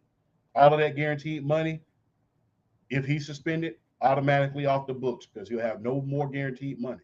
You can easily cut it. Go ahead and cut it. If another team gets him, that's their problem. You don't have to deal with the bad PR. You don't have to deal with the bad agendas that go along with it. oh, some teams gonna take him. I think the Cleveland Browns would. I think that they would be right in the front running in order to pick him up. And quite frankly, him and Miles Garrett would be terrorizing. Oh, But I not digress. oh no, champ, not just Cleveland. Don't be surprised if the Dallas Cowboys. Dallas, they're known for picking up troubles. But as They far as brought in Atlanta, Greg. They brought in Greg Hardy. yeah. What's so fun about Greg Harding is this: you did all of that. Not gonna say what he did.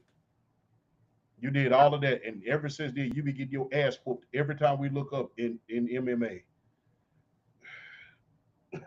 Now he got now. Remember, champ, Carolina during the 2014 season, he played for like one game, but he didn't finish the rest of the season. He was placed on the commissioner's exempt list, which means Yeah, you can get paid, but you won't play. And remember, in 2015, he gets signed to the Dallas Cowboys, I believe, for 1 year. He was convicted in the bench trial yeah, for DV. But in North Carolina, like I mentioned, you can appeal for a jury trial. Greg Hardy was granted that appeal. And when the jury trial transpired, the woman who gave sworn testimony refused to show up. And ultimately, it was discovered that there was a financial settlement between the two. yeah. And like I said, you got to cut it in Atlanta. And plus, And if you're Dallas, Dallas is known for taking controversial players, as yeah, well I as mean Cleveland. Michael Irvin, Michael Irvin, Well, not just Michael Irvin. I you could mean, look, stop. Charles. You look at Charles Haley. Remember Yeah, they you brought in. could. But the poster boy for that is Michael Irvin. But Yeah, Michael Irvin. He's one of the poster boys, but he ain't the only one. There's some people, champ. We Nate can't do Newton, Nate Nate Newton, Newton. a lot of those guys. But Michael Irvin is the poster boy, especially with the meat. Especially when he showed up to quote with the meat. 90-degree weather with the Versace shades on with the meat. But But but if I'm Atlanta, I agree with you. They should probably move on from him. You can probably get somebody else. Unfortunate, it's a shame, champ, because again, you got something going with you with James Pierce Jr. and Walker, and now with this story, I think it's best for you if you're Atlanta. You got to move on. I mean, it's going to upset a lot of women, not just women, black women.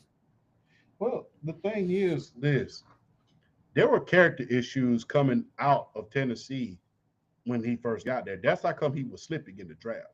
He was one Right? of the more talented guys. He was looking like he was talent wise. If you remember Javon Curse from Florida, that's what I Yes. would compare him to. He was looking like Javon Curse from Florida when he was coming out of Florida. But coaches were saying he had the 1 foot out the door attitude. He had a nasty attitude, and at a certain point, he didn't want to do what the coach said. He was very, very violent.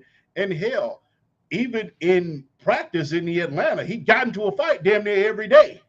He was in fights every day, nearly on the practice field every single day. So the So signs what does that tell you? were there. It's just, you know, you know, when you're on the field and it's on the field, people just oh yeah, you're just being aggressive. But when you take that off the field, and some guys they just don't know how to turn it off, and that's their problem. We saw that with Lawrence Taylor. He just didn't know how to turn that off. But it's just unfortunate that a young lady Was involved. was involved with that at a certain point. But and it took you ramming her car, just like your CJ from Grand Theft Auto, and you hitting the police officer, and it takes 6 police officers on camera in order to bring you down, and now you are out on the $20,000 bail.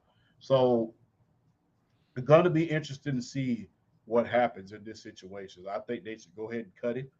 And hey, look, I understand, but you got to think about the PR number one, and you got to think about the example that this is going to set. You got to think about the example it's going to set. Is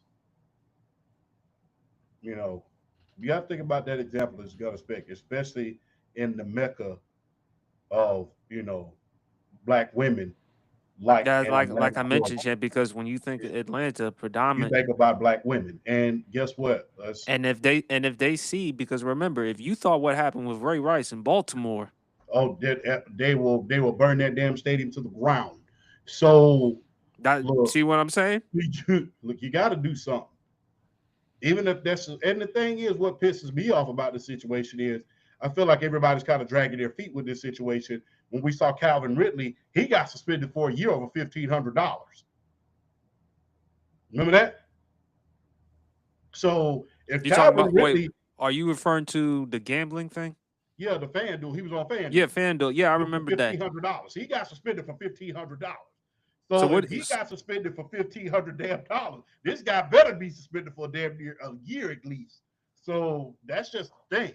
And Calvin, like I said, and it was found out that he only bet $1,500 on FanDuel. Mhm. And so if he got $1,500 and he got suspended for that, then this guy better not get anything less than a damn year. So I understand it's gambling, but which one is bad? The fact that I betted on something or I hit a young lady? You Well, have to think about obviously, that. well, I think Roger Goodell knows what he has to do. He can't make the exact mistake he made with Ray Rice because remember, initially he gave Ray Rice a 2 game suspension until The tape, and then that tape came out, and that was, that was a yeah, black eye. that's terrible. And that's when the DD policy got invented by the NFL. Yeah, Which the first yeah, they put it in the protocol. First, I mean, first, I think violation for the league's personal conduct policy warrants a 6 game suspension without pay. And second one, look, Commissioner year, Goodell, he has absolute power. yeah. So look, I think Goodell, I don't know what he's gonna do with James Pierce Jr. I mean, is he gonna be suspended or placed on the commissioner's exempt list? So it's not just with Atlanta, it's with the NFL. What you gonna do, Roger Goodell? Suspend them for a year. I say suspend them for a year. Look, put them into a program, see if you can rehabilitate them, see if you can do some things with that. But there has to be a consequence because at the end of the day, that you stay in Atlanta, you went all the way to Miami in order to do that, uncalled for. And like I stated, you got to think about the precedent that it's going to set. NFL and teams have dropped the ball once. How many times are you going to drop that ball before a lot of women fans are really, really turned off about the product and they turn it off, especially in a city like Atlanta? And that goes, and look, I understand that, because apparently she broke up with him, but that's what kind of drove him over the edge. But like I stated, man, my guy, you're James Pierce, and it's Atlanta.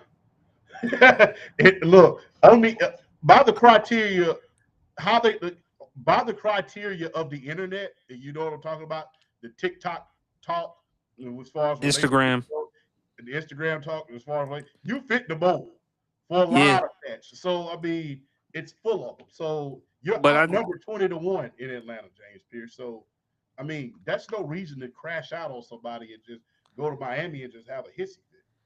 well, there's no reason, especially to a woman at all, especially in today's time. No matter if it's Atlanta, Miami, or whatever, there's just no excuse for that type of behavior. There's no excuse for domestic violence. There's no excuse for any man to be putting their hands on a woman. He could have just moved on from her. That's all he had to do. But you could see a suspension for a year, maybe 10 or 12 games. Who knows? I don't know what's going to happen, champ. I mean, he's going to miss some football. There's no doubt Yeah, about it. there's no point. Look, there He's in the going no, great he's going to sit down. We know that for a again fact. in the great words of Daffy Duck from Tiny Toons Adventures. Remember when he was impersonating Batman? I don't Mhm. want to do this. I have to do this. That's what the NFL is at this point. They don't. They may not want to do it, but they got to send him down. And like I said, I won't be a bit surprised if it's a year suspension. I wouldn't be surprised, and I won't be surprised if it's a year suspension and you get cut. And we've seen situations with these players where they never recover after being suspended and being cut indefinitely. Because the thing is, we saw a prime example of my Georgia Bulldog, Odell Thurman. We remember, the great Odell Thurman. He came out in the early 2000s had a spectacular year. He had over 110 tackles his rookie year, had 5 forced fumbles, 5 interceptions, about 20 tackles for losses, and 1.5 sacks. Was fourth in rookie of the year voting, and I think it was like 10th in defensive player of the year voting. And the very next year, he got into some trouble, and we never heard from Odell Thurman again. And we So saw with Kareem Hunt, because remember, Kareem Hunt led the NFL in rushing in his rookie season, and he was on pace to having another Pro Bowl caliber season. You often said, champ, had the Chiefs had kept Kareem Hunt, they probably would have won a they'd Super won the Bowl Super Bowl. the first year with Mahomes. And look, we've seen other examples. Greg Hardy, Yeah, 2013, had an excellent year. I think he had like, what, 16 and a half sacks during that season until that incident. yeah, So I think for Atlanta, you're going to have to move on. And I think with black women, especially in Atlanta, if, like I said, if you thought with Ray Rice, yeah. It's if they don't do something drastic, like I stated, if Calvin Ridley got suspended by the league for a year for $1,500, $1,500, that's my salary. $1,500. He got suspended for $1,500 for a year indefinitely and had to sit out after that rookie season, that spectacular Pro Bowl, All Pro rookie season that he had. Then guess what? DV, you might as well just go ahead and sit out. Go ahead, just pack your clothes and get ready for boot camp at this point. Because guess what? You're not gonna see the field anytime soon. Just being real. At least a year, like I stated. Calvin Ridley 1 year for $1,500. How's it gonna look? $1,500 versus DV. So not one but two people could have lost their lives. Because remember, well, a bunch of people could have lost their lives. The young lady, Rakia Jackson, the police officer, and then you remember he well, crashed it his took car. six of them in order to bring down James. And then before the damn crash, before he got taken down, he crashed his damn car in a high speed chase. He could have killed somebody. Well, unalive somebody. Excuse me, YouTube. I apologize. But he could have unalived someone, several people. So $1,500 versus DV nearly hurting somebody. I'll let the NFL and the Falcons do the math. Well, it's pretty obvious what they're going to have to do, not just because of what happened with this incident, but also incidents before. Mm-hmm. So if the NFL, and plus they don't want to deal with another PR nightmare. Nope, you don't. Not this, that. You got to set a precedent, man. You got to protect the women of the. You got to protect the women. Well, Gotta- they have, and look, in the past when they handled the Ray Rice, Greg Hardy, and other incidents, you didn't. Now yeah, you have to because yeah. you're under more of a microscope. And again, by you not doing this, then guess what? Are we going to be surprised, champ? Probably not. You got to do something because you're. I mean, you're in between a rock and a hard place. What we like we like to say down south. Because if you don't do something, and I'm talking about drastic, it's gonna be hell. And look, I'm just gonna be real. I never forget. I put the story out on uh, TikTok. I never forget one of my fellow Atlanta fans. I forget her name. Uh, she calls herself Prime on TikTok. She said how they handle this situation is going to determine if I keep my season tickets. So fans are already looking, especially women fans, are already looking to see how he's going to handle it, how the NFL and the Atlanta Falcons are going to handle this situation. And the best player in franchise history is now in charge of that franchise. So you got to ask yourself, what's going to happen? Are you going to set the president, or are you going to tell the fans that you've already had trouble connected to, even during your playing days, that okay, he served his time. Let's get on with this. We got to win a football game. What is going to be more important? I believe James Pierce Jr., he's still going to have a football career, champ, because of how young he is and how talented he is. And Yeah, at the end of the day, it's all about talent and production. Reason yeah, why Kareem Hunt was still able to play in the NFL because, again, he was 22, 23 years old at the time of that incident when the Chiefs decided to let him go. So it just tells you when the production is high, so is tolerance. yeah. But when the moment production slips, that's when Get out of here. That was one of the reasons why Ray Rice was no longer in the NFL. Not to mention Antonio Brown.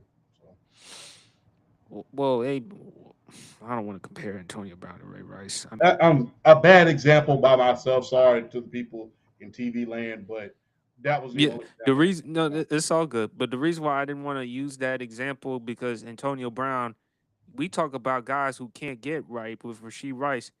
He's the example. He's the epitome because opportunity after opportunity after opportunity. Pittsburgh, Oakland, New England, Tampa. You said it yourself. You wouldn't even allow Antonio Brown to come live with you, let alone build a tent outside your own place. No, he can't. No, All right, champ. Let's move on. Let's talk about baby face or heel. Now, for those who may not know what baby face heel means in wrestling language, baby face a good guy, a heel a bad guy, a tweener is in between. Bill Polian. heel, Hmm. heel. Number one, I give Bill Polian a lot of credit for the teams that he built. He built not only the Buffalo Bills, who's one of the greatest teams in history, helped them build two to three Super Bowl caliber teams. Drafted a litany of Hall of Famers there. Drafted Thurman Thomas, Jim Kelly, uh, Andre Reed, Daryl Talley. He's not a Hall of Famer, but he's real, real good. Drafted Nate Odoms. Drafted a lot of guys who were instrumental on that Buffalo Bills team, and brought in a guy like James Lofton, who was a Hall of Fame wide receiver coming from Green Bay. Drafted Peyton Manning, drafted Edgerrin James, drafted a lot of those great players. So as far as him being a general manager, he's one of the greatest, if not the greatest of all time. Not just that, he took over the Carolina Panthers in 1995 when they were just an expansion team, having an NFC Championship within the second year of their existence. They beat the Cowboys, who was defending champions, in order to get there. Uh, I say he's a heel not just because of how he acted with the Lamar Jackson situation, and not just how he acted at first, because let's just be honest. And I hate to go here, but that's just a fact. Throughout the years, especially with a mobile quarterback like Lamar Jackson, with him being as dynamic as he is, there's always the stigmatism around him. He didn't play in a pro style offense. He's not the traditional quarterback. He's not Prototypical, quarterbacky or as enough. Colin Coward would say. He's not quarterbacky enough.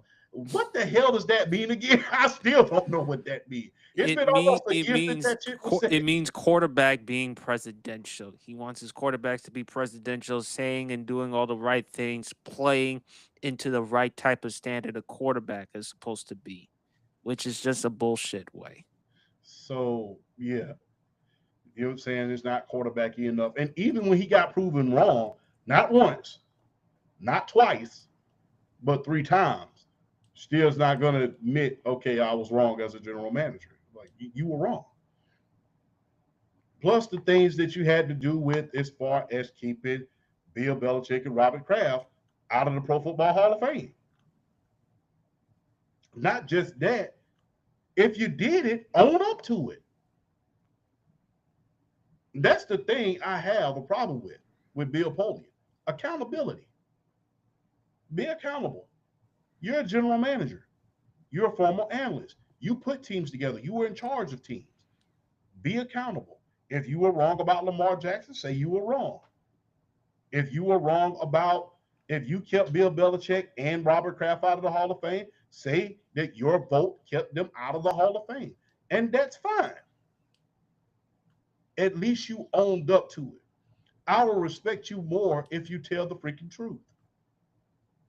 Outside of that, I will say those are two very, very egregious things because the thing is, you kept the coach with the most Super Bowl wins in history. You kept the owner with the most Super Bowl wins in history out of the Hall of Fame. Meanwhile, your team was found guilty of pumping crowd noise into your stadium up there at Lucas Oil Stadium.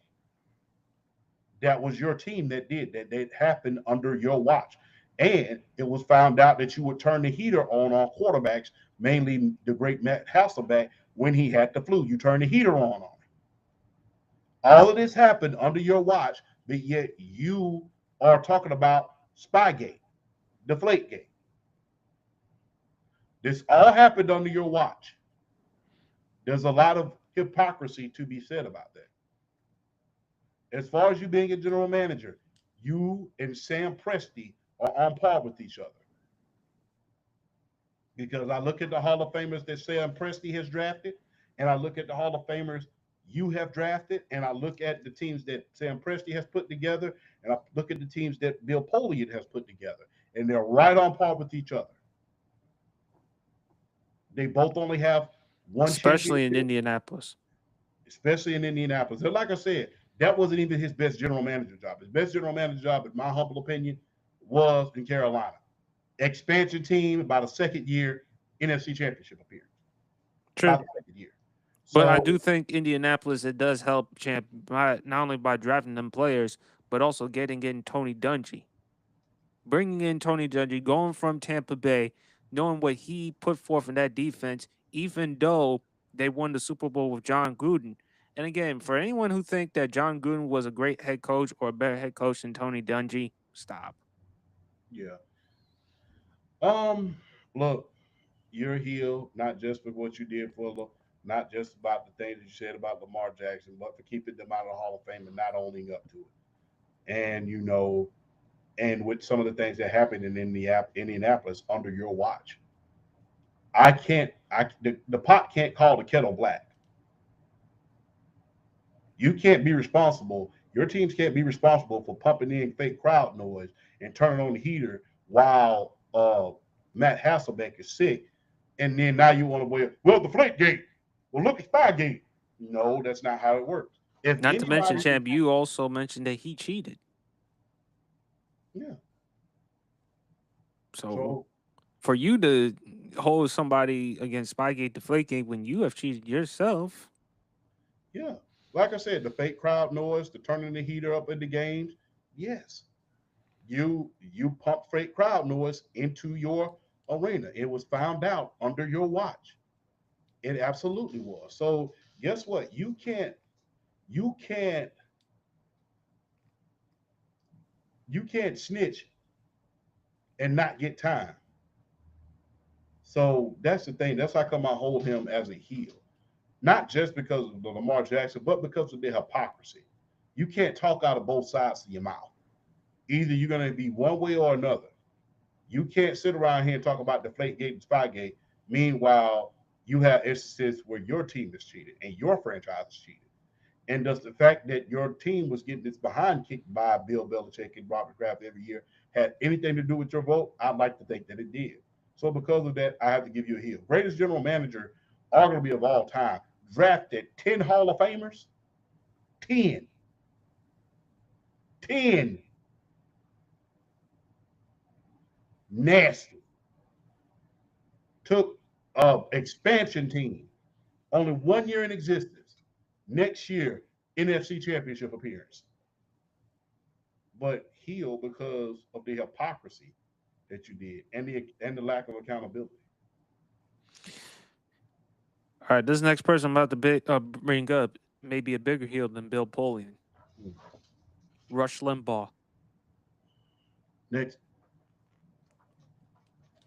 next. Remember what he said about the NFL, the Bloods and the Crips? Remember what he also said back in 2003 about Donovan McNabb? Remember, he tried to own a team back in St. Louis in 2009, the St. Louis Rams. Matthias Kiwanuka, who used to play for the New York Giants, he knew, he was aware of Rush Limbaugh's history.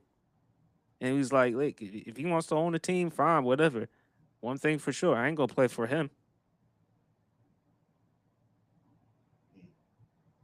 Next. All right. He ain't going to say anything like that. All right. All right, big fella. Next one for Babyface heel. Don't worry, I'm not gonna bring up this other person. I'm not gonna do that to you. No, you good. Go ahead. You can bring up anybody. Like I said, I had no comment for Rush Limbaugh because he's gone now, and the history of him speaks for itself. The history of your speech, the history of your language, the history of your attitude speaks for itself. And I'm not the one to desecrate the dead, and so I'll leave it at that. I'll break him as a heel, but I'll leave it at that because your history and your language speak for yourself. God rest your soul, but it speaks for itself. That's like I kept saying next because some of the things that I would have normally have said back in 2009, when unfortunately when he was with us, it would have been kind of rated R. But because he's no longer with us, I would keep my words soft and speak, soft and speak, soft and sweet. Excuse me, because I don't want to have to eat them later on due to cancel culture. But his history speaks for itself. His speech speaks for itself. And a lot of things that he said and done, especially with the Donovan McNabb comments, speaks for itself. And for the NFL to even entertain the idea of that speaks volumes about what sometimes how sometimes the NFL disappoints us all. And that's how come I kept saying next. Well, look, just because I don't have to speak good, I don't have to speak bad. That doesn't mean I have to speak good. I'm gonna go by what we remember you. And remember, we talked about Hulk Hogan. Yeah, we acknowledge Hulk Hogan. Yeah, Hulk Hogan was a was great at what he did. But at the same time, Chad, we also had to acknowledge some of the horrible things that he's done. Yeah, I say heel, pretty obvious to me as a heel. And look, like you always say, he's gonna have it. He already had his day in judgment. yeah. And like I stated, between I don't know who was worse, him or the late Don Imus with their speeches at times, because they Oh were like, God. you know, it's not funny before, I'm not laughing because it's funny. I'm laughing because a lot of the things that they both said was very, very horrendous. And, it's sad that we're in modern day times and we're still having these primitive talks, if you will, like those young men were having at their peak. But yeah, like I said, next because the record speaks for itself. The speaks for itself, and the fact that you said that Donovan McNabb is overrated and the NFL is just looking for a black quarterback to be successful in this league after he went to an NFC Championship and was one of the first black quarterbacks in order to do that. It speaks volumes about you and your speech towards my Well, not, people, and I'm not very appreciative of that. well, not just that. Remember what he said about the NFL, the Bloods and the Crips. Yeah, and like I stated, that speaks volumes of what you think about me and my people, Yeah. and I have and at this point I have nothing good or bad to say about you at this point. Unfortunately, I'm going to take the Vince McMahon route. I'm not going to say anything good or bad about you. I'm going to let the history tell the story about you. Yeah. Definitely. All right. Next one. This is involving a wrestler, Triple H. I Oh, say tweener. yeah. I'll say, look,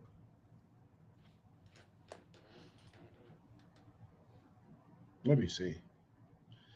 I'll put him in the babyface.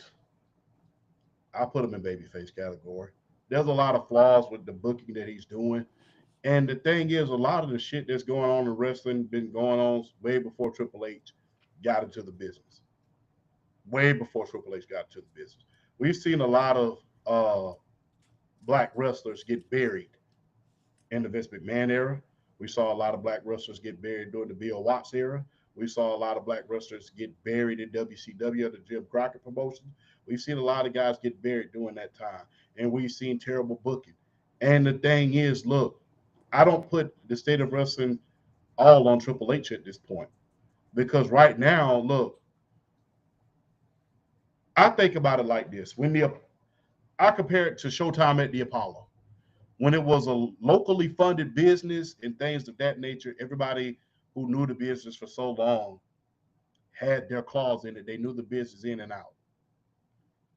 But now, and the same thing happened in WCW. Remember, in WCW before Ted Turner, the great Ted Turner from Atlanta, bought it. It was owned by Jack Briscoe. It was owned by Jim Crockett. It was owned by uh, a lot of wrestling guys with great wrestling backgrounds. And as it went on, yes, it was good at first, but eventually it got diluted. It's easy to create. It's easy to create, let's say, NXT because these storylines are not necessarily are going to be on WrestleMania, and you can afford to make some mistakes in NXT because somebody gets hurt, somebody gets injured, it's next person up. But with some of the terrible booking that's going on, you have to put some of that on the standards and practices on these big time corporations. And whenever wrestling, which is a mom and pop shop, if you really want me to be honest, whenever wrestling goes corporate, you see how diluted that it gets when these big time corporations take over. Yes. It's not Triple H's fault that the prices are sky high. Not his fault. That's TKO's fault. It's not his fault that a lot, when you look at a lot of seats in the arena, a lot of them is empty. Now, the booking part, yeah. But as far as a lot of things that's going on with the WWE right about now, you have to start at the top with the corporate level first. Because, like I stated, this is not a story that we haven't seen before. We saw the same thing happen in WCW. When these corporations take over, it's a whole nother ball game. We've seen black wrestlers get buried time after time after time. We've seen guys get buried, guys with hell of a character, hell of a followings, and they get buried. The I mean, to his credit, a lot of guys, the one main guy that stood the test of time because he was so damn great that they couldn't hold him down was Booker T. Yeah. But as far as the hurt business, that being squashed, a lot of things like that. Like I said, that was happening before Triple H even took over. As And far as plus, and go as ahead. far as wrestling, you've raved about Triple H. I mean, during his time with the Click, with Shawn Michaels, Kevin Nash, Scott Hall, he was a student of the game. He Yeah, didn't get involved with that type of stuff. yeah. And I can't rewrite history. He was one of the top stars during his time. You know, he was fortunate enough to have caught the wave during his reign of terror because Stone Cold had gotten hurt. The Rock was a part timer at that time, and he was one of the top guys after that at his peak. So that was fortunate for him.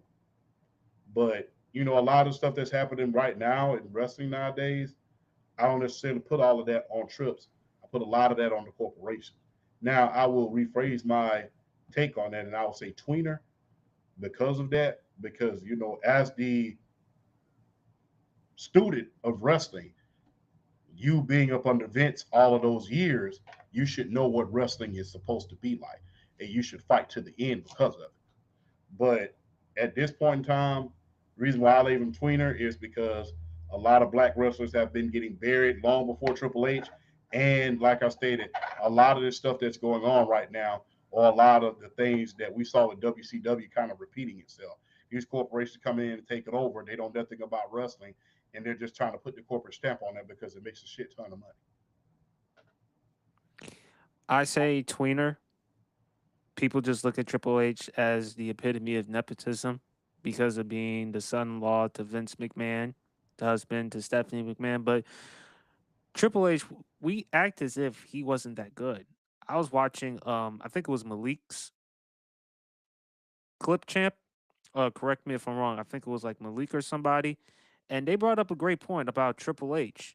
He was one of the best. He was one of the best heels Yeah. during the Attitude and the Ruthless Aggression era.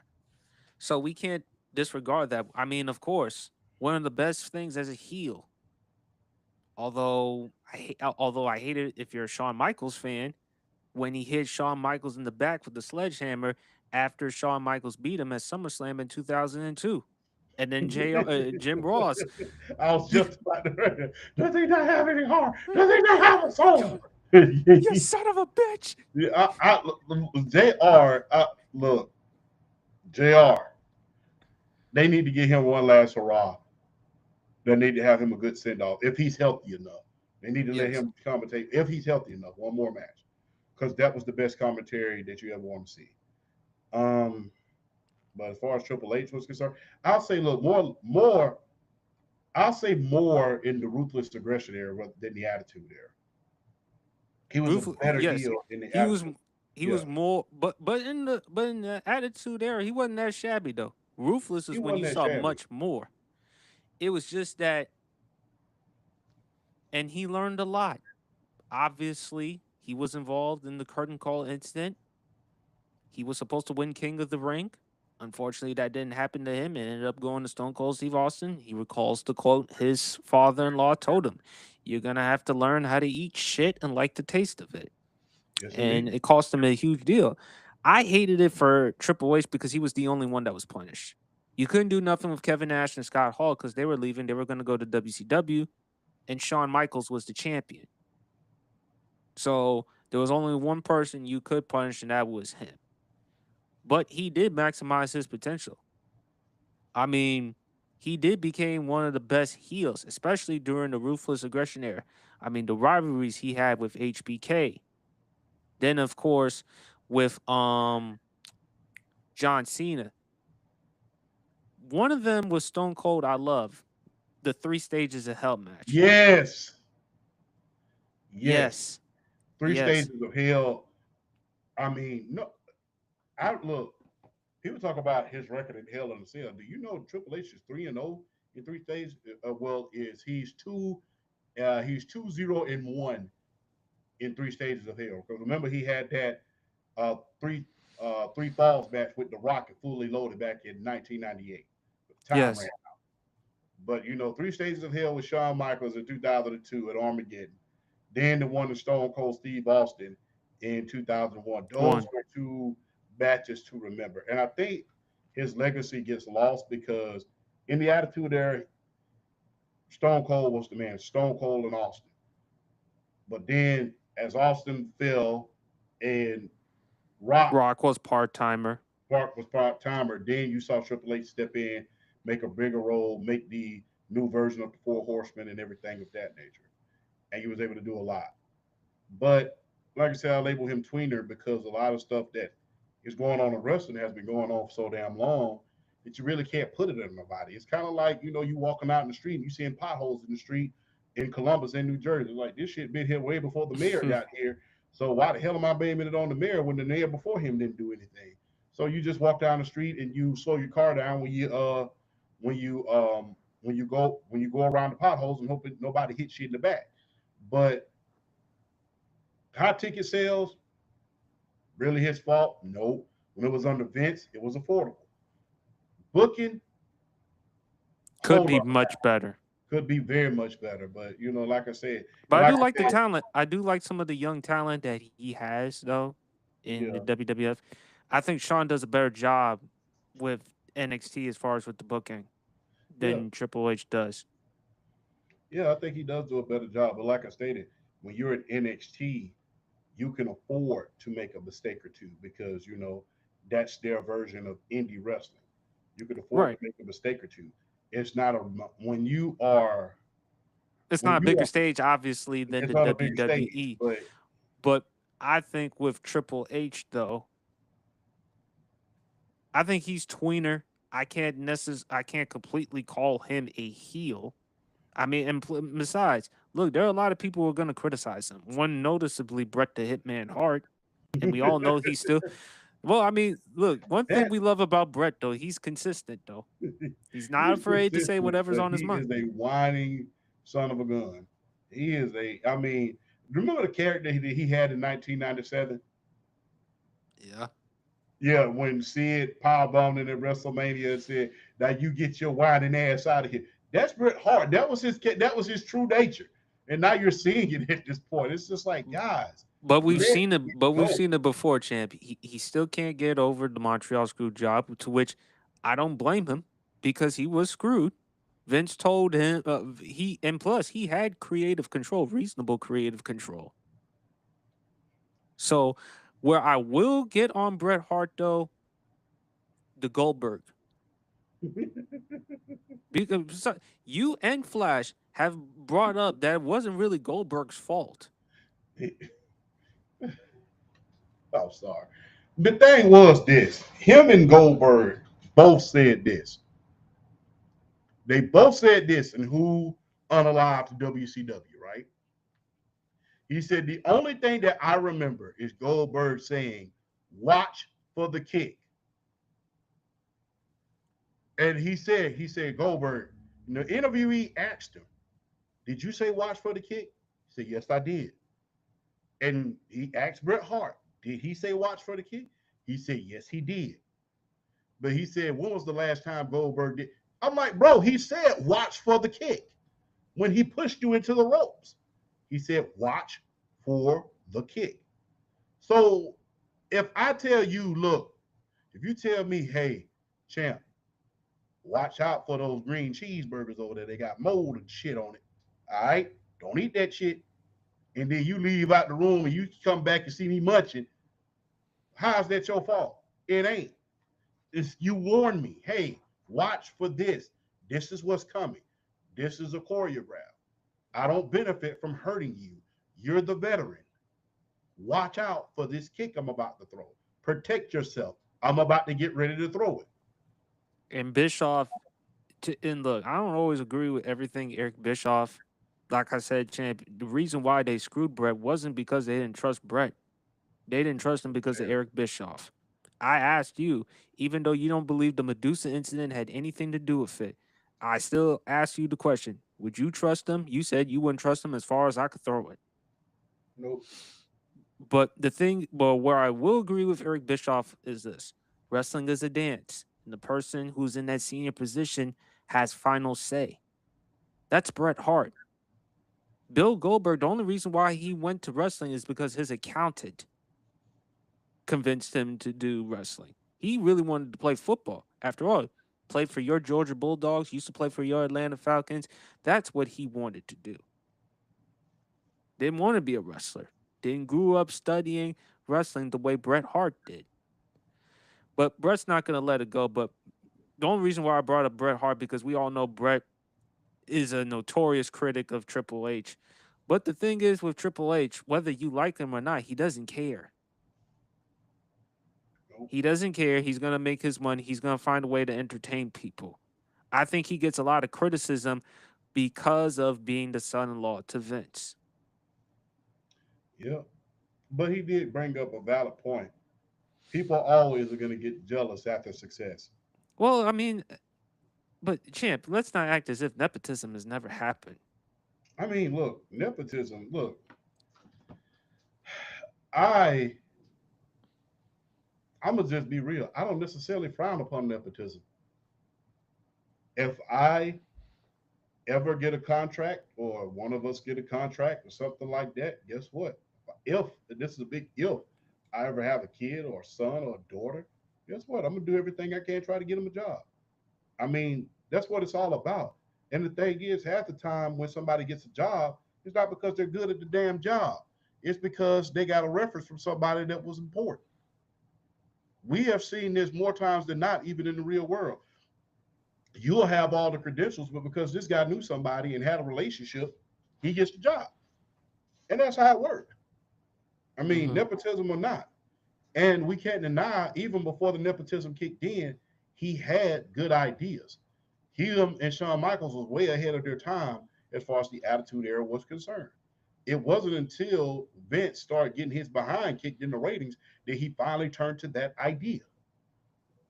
He had to. And Jim Ross has been on the record saying Shawn Michaels reminded Vince of a young Vince McMahon, defying an attitude, and that was the way to go. I mean, remember when the DX, them suck it, them signs. Remember, you used to do that a lot back in the day, and you would get your ass in trouble. Yeah, I've gotten in trouble plenty of time for uh, doing that, and unfortunately, I met a switch, but down south we use switches, but unfortunately, I got a switch around the back because of it.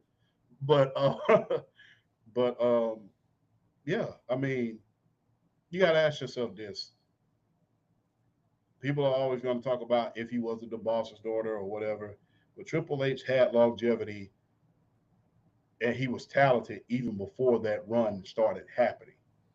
Even before that started happening, he was starting to be a main eventer before that. And guess what? With DX merchandising, that was his and Sean's ideas.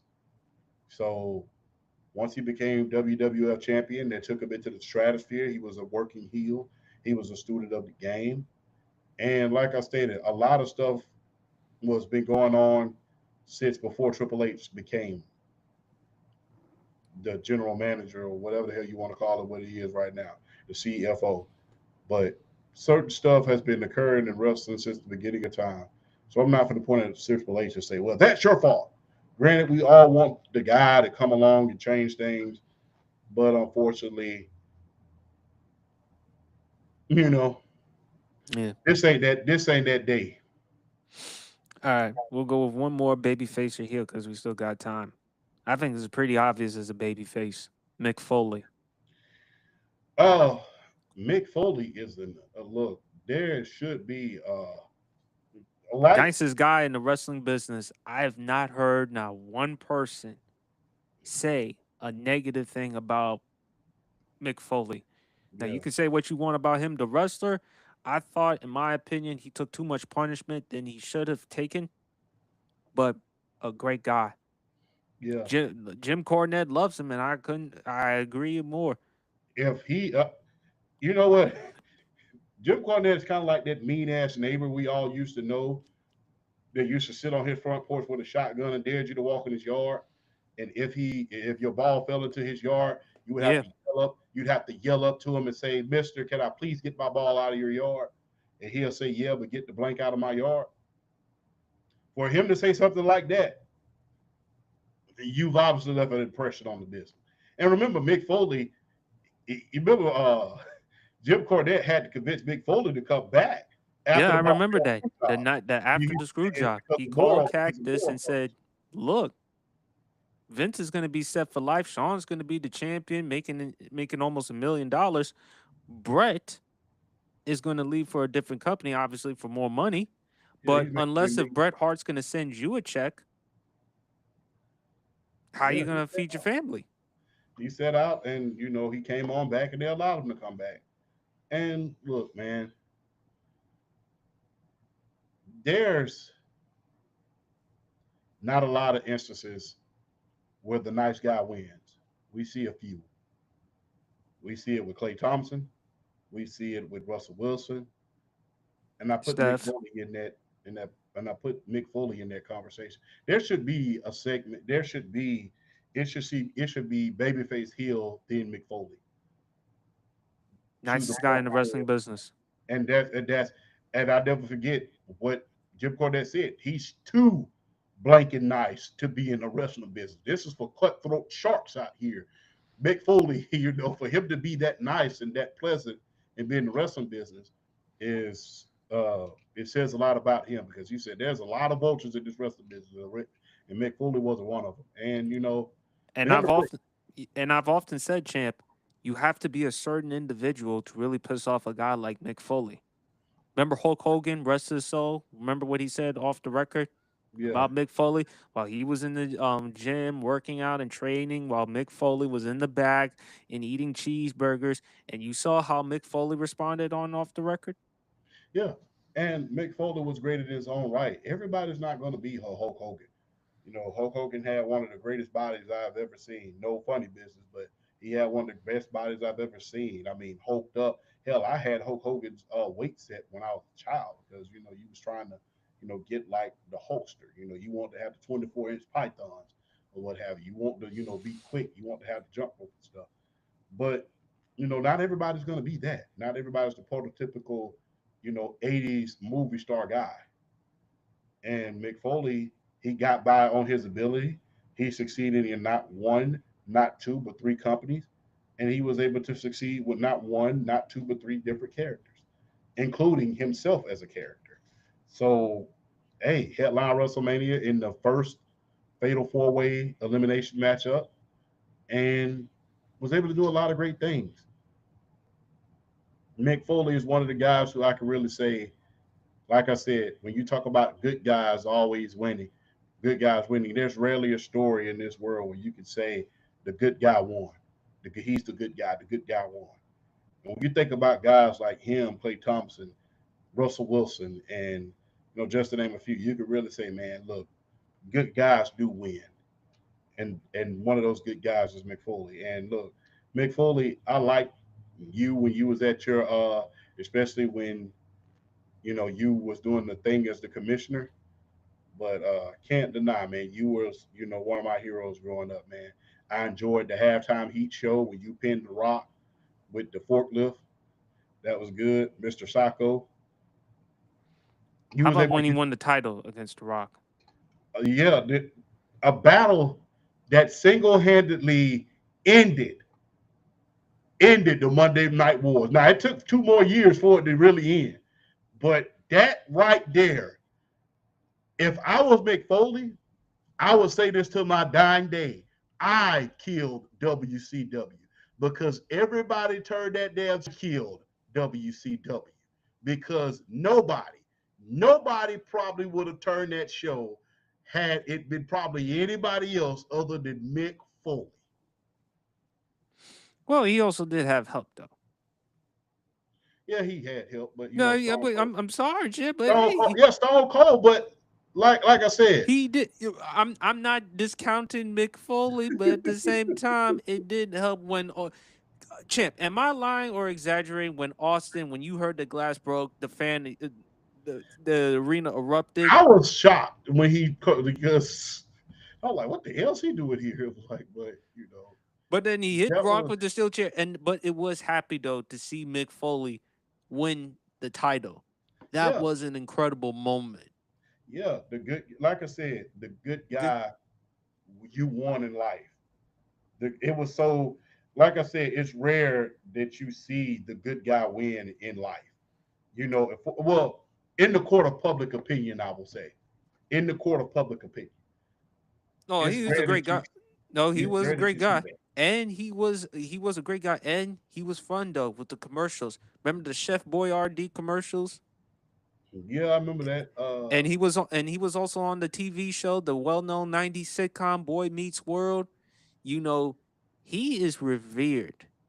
And what I loved about Mick Foley, same way I love about with Greg Popovich, the way they go after the president. No, I'm sorry. I'm sorry.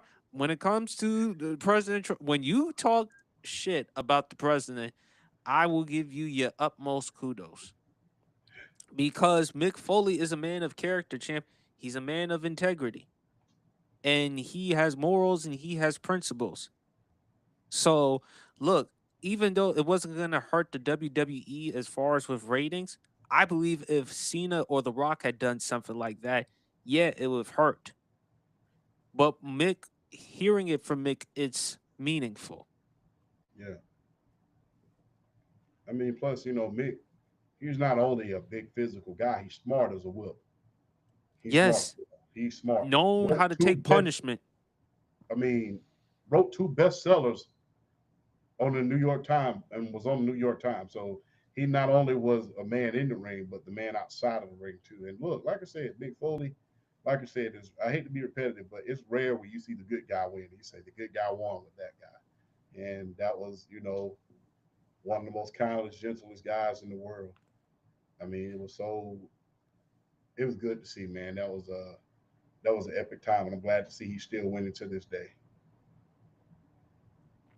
I agree. I think Mick Foley was just fun and exciting. I think for me, he was fun. He was exciting. I got to see different sides of Mick Foley from Cactus Jack, Dude Love, Mankind, the promos that he cut. Of course, everyone mentions the match between him and Undertaker, but for him to take that much punishment in that match, I mean, get thrown off the top of the Hell in the Cell. Then he gets choke slammed through the Hell in a Cell. And then they actually thought that Mick Foley was dead when he got choke slammed through that Hell in a Cell. Yes. Do you know what? Jerry the Funny King story. Lawler. No. Funny story. I never forget. I think right before he hit the late great Terry Funk in Mm-hmm. there, you know what the first thing he said? He leaned over and told him, and he was looking with a mean face, because the Undertaker never left broke hair. He said, "Make sure he's still alive." And then Terry Funk went over there and checked on him, make sure he was still alive, his heart was beating, and he went over there and got the Undertaker's face. That's not gonna be hit him again. So yeah, I mean, man, I love Mick Foley. I mean, and again, great guy, great human being. Unlike most of the other wrestlers who partied and drank, Mick was the type of person after wrestling, he would fly back home to visit his family. yeah, and eat popcorn. Remember the The whole stale popcorn? popcorn. He had the whole stale popcorn that he was eating, so he wouldn't have to buy food. One thing for sure, you ain't gonna be sharing popcorn with Mick Foley. That's for sure. I know indeed not. I ain't sharing popcorn with before. Oh man. Big fella, let's move on to the next subject. Favorite Deion Sanders. You know what? It ain't gotta be his days as a football player. Must be the money. Him and Hammer, how the way they were rapping, the dancing. Prime was fly back in the day with them outfits. His fashion though, and he still is fly still to this day though. But Prime, I love the thing about Prime, his personality. I also love the story in which Ray Lewis convinced Baltimore to take a shot at him, and he was producing during Yeah. that time in Baltimore. But his leadership champ, Prime Time is a really great personality of his because we see Dion and we see Prime. He gets the most out of it. I hope he does something for Colorado football. I hope he continues to do bigger things. But my favorite moments with Deion Sanders was in the '90s when he and MC Hammer were doing some of them tracks. Uh, Big ups to Coach Prime, man. Dayton Carucci, Lord. my man. Yeah, my man. And people can say whatever they want to, but Carucci's my age. She's a full grown woman. So keep your comments where they at. So I gotta say that. Winning his first game at Colorado, winning against TCU, I think that was very, very much of a very, very proud moment. Winning his first game as a uh, as a major college football coach, meaning that very, very first game, because everybody knew he was just going to get blown out by TCU, but he went out there and he won the game. His time at Jackson State, bringing a lot of attention to the HBCUs. Never forget when he went on ESPN and said, "Who is swag, baby? Who Mm, is swag?" So I got to give Dion a lot of credit. I wish he could have stayed at the HBCUs, but I understand politics as well. Couldn't stay, but he was able to do a lot of great things. Um, hey, must be the money, just like you said. I mean, him going to MC Hammer's video, straight to my feet. I never straight forget to my that. face. Yeah. Straight to my feet. Beginning of the video, run it back, Prime, run it back, Prime, run it back. So, at his first game as an Atlanta Falcon, he ran the ball all the way back. Picked the ball up on the kick return and ran it all the way back. The first player to play in a NFL game and a baseball game in the same day. The first player to play in a Super Bowl and a World Series. Can you imagine if the Braves would have won that game? Because he had the highest batting average and the most home runs during that World Series. So Dion did a lot, man. Not just a little. When you can play football, be great. Play baseball, be great, and have a platinum rap and have a gold rap album. That's it. That's saying something. You're a jack of all. You're a jack of many trades. And you know, I never forget when he first went to the 49ers. Never forget the missed pass interference call that he had against Michael Irvin. That started a damn uproar in my damn house as a child. That started an uproar in my house as a child Because remember, like I've always said, it's not, I said this before, I said it again. My mom is a Dallas Cowboy fan. My father's a 49ers fan. So Right. there's a lot of, on NFC Championship Sunday in the early 90s, you'll watch a lot of this, like, that's pass interference, that's pass interference. I'm like, you know, but that was real funny, man. It was pass interference, but I'm glad that the 49ers won that. My dad finally got another Super Bowl. My mom won the very next year, but that was good. And then not only that, seeing seeing the 49ers reunion and how distraught that Steve Young was that they didn't offer finding out the 49ers never offered Deion Sanders another contract. Yeah. He was distraught still. Deion, man, him being on TV on the Gospel Network, that was good. Um, him coming out and acknowledging his faith. Remember the story? Remember, he was reading the report to Shiloh. No, I don't remember that. Oh, you got to go watch. Remember when he had that show on the own network Oh about yeah. Shiloh, when Shiloh was goofing around, not taking class seriously. Remember he called out Shiloh for farting in class. Oh man, that was good, man. Hey, look, man, I'm glad that black fathers like Dion were put on television to knock out all the bull jive stereotypes about fathers not being involved, black fathers in particular. We all love mama, but daddy, pops supply that damn order to that house. We all love our mothers, but if it wasn't for my father, I wouldn't be sitting here right about now. And I love to see when a lot of the black fathers get their flowers. A lot of them don't get them. The first pair of flowers that a lot of black fathers get is when they're in the casket.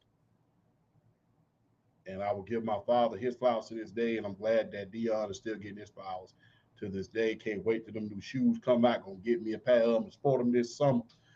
But Dion, man, being a father and having both of your sons in the NFL, Sador, hopefully he gives another shot and does his thing.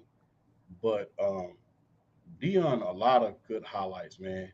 Must be the money is probably one of the big ones, man. I think the too legit to quit season in Atlanta was one of the biggest seasons, even before the two Super Bowl season, 1991 season. That was a huge season, man.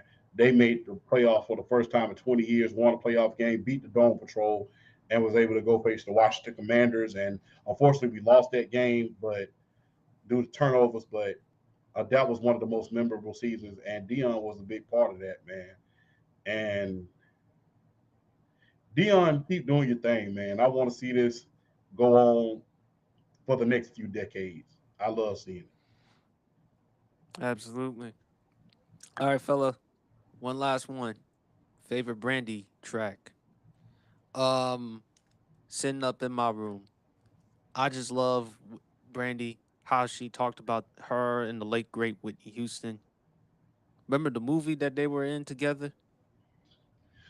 I loved that movie. The Cinderella. You talk about the Cinderella movie, right? Yeah, yeah. Uh, yeah. Oh, okay. I thought you talked about that. But I love that movie. A lot of criticism came out about that movie even back then before social media. You can imagine if that movie would have came out during social media. And plus, it came on a Sunday. Remember, during Sunday was the Wonderful World of Disney when it came on ABC. But seeing her and Whitney Houston in that movie, that that just goes to show you representation matters. I never forget that doll was everywhere like the next couple of weeks. Her and Whitney Houston. I mean, it was beautiful, man. It was beautiful. Sitting up in my room was great. The Boy Is Mine. With Yeah, her and Monica. I yeah, I Want love to that. Be Down. There was the track with her and Kanye back in 2004. Yeah, Her and Chris Brown put it down. Full But Moon. Brandy, She was the princess of R&B back in them days. And Yeah, also, I love, although it's not music, but that sitcom Moesha. yeah, I love that. I loved it too, man. After school, you going and watching Moesha on WGN. Oh, yeah, I used to do that back in the day as well. Yeah, I mean, WGN, UPN used to be the black network. Yep. You know, them, Malcolm and Eddie, the Parkers, it was the black network. It was good to see. Like I said, representation matters no matter what people say, no matter how woke people say it is. Representation, seeing somebody who looked like you on television is a big thing. And it's especially when it's done in a good capacity. When it's done in a good capacity, in a positive capacity where you can relate, do a lot of good things, it's crazy. And I loved her role on the game, by the way, too. Yeah. Her role on the game. The game was good. I say I want to be down, full moon, uh the boy's mine. Man, this is just so many, man. Like I said, she was like a Barbie doll of her time, man. But there was a lot of rumors going around about how she was about that life. Remember, the book incident. Yeah. Yeah, the book incident. I never forget Broken Hearted that she did with Boys to Men.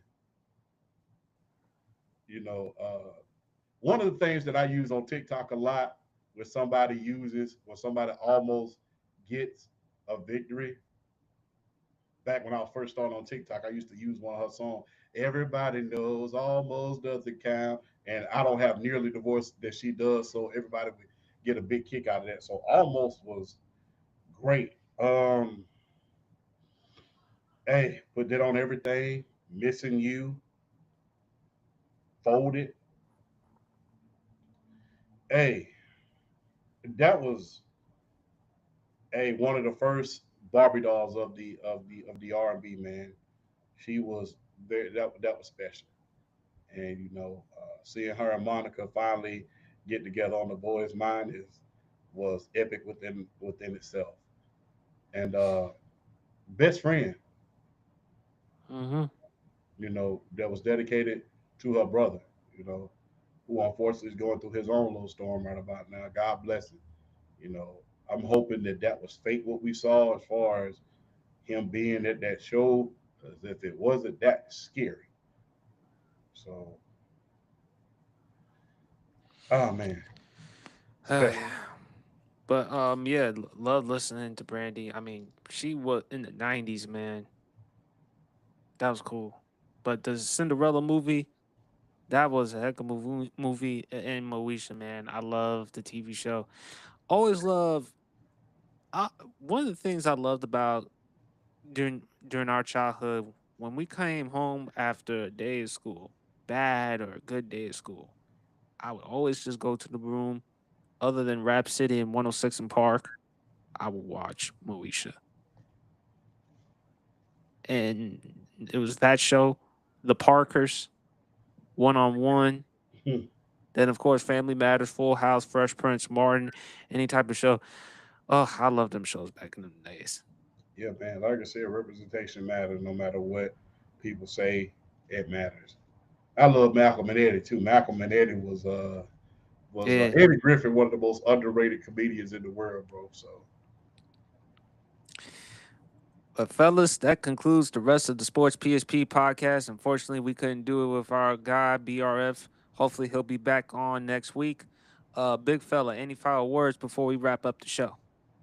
one thing, um, salute and rest in peace to the great Reverend Jesse Jackson. Thank you for everything that you did for the community. People can have their critics, people can say whatever they want to, but you being the first black man to ever run for president, not once but twice, Twice. paved the way for a lot of great things to happen in this day and age. With the Rainbow Coalition, the things you did with the late great Dr. King, and the involvement that you had with Jenna Six, and a lot of great things that you were able to do throughout history, not just in my parents' lifetime, but through my lifetime that I saw you do. I want to thank you. And unfortunately, we're losing a lot of our leaders of previous years. And to the young men and the young women that listen to me out here, and I hope I have a voice, we need more leaders like Reverend Jesse Jackson. We need more leaders like Dr. King. We don't need another $1 billion athlete. We need more. I agree wholeheartedly with what Plies said, the rapper Plies said. We need more politicians in our communities that's going to bring about change and just going to implement change for the next generation. Because it seems like a lot of the leaders of old have gone and not enough leaders have been stepping in to replace them. It seems like when Dr. King unfortunately departed Malcolm X, we knew we was in good hands. We had Maxine Waters, we had the Reverend Jesse Jackson, we had Andrew Young, we had Al a lot of these Sharpton. Al Sharpton, we had a lot of these leaders that was in the community. But unfortunately, outside of a few like Jasmine Crockett and the mayor in Baltimore, a lot of the select few, we don't have that one person that we can look at and say that's a leader. So, Reverend, uh, thank you, uh, and I thank you for paving the way and the things you did for my father, my mother.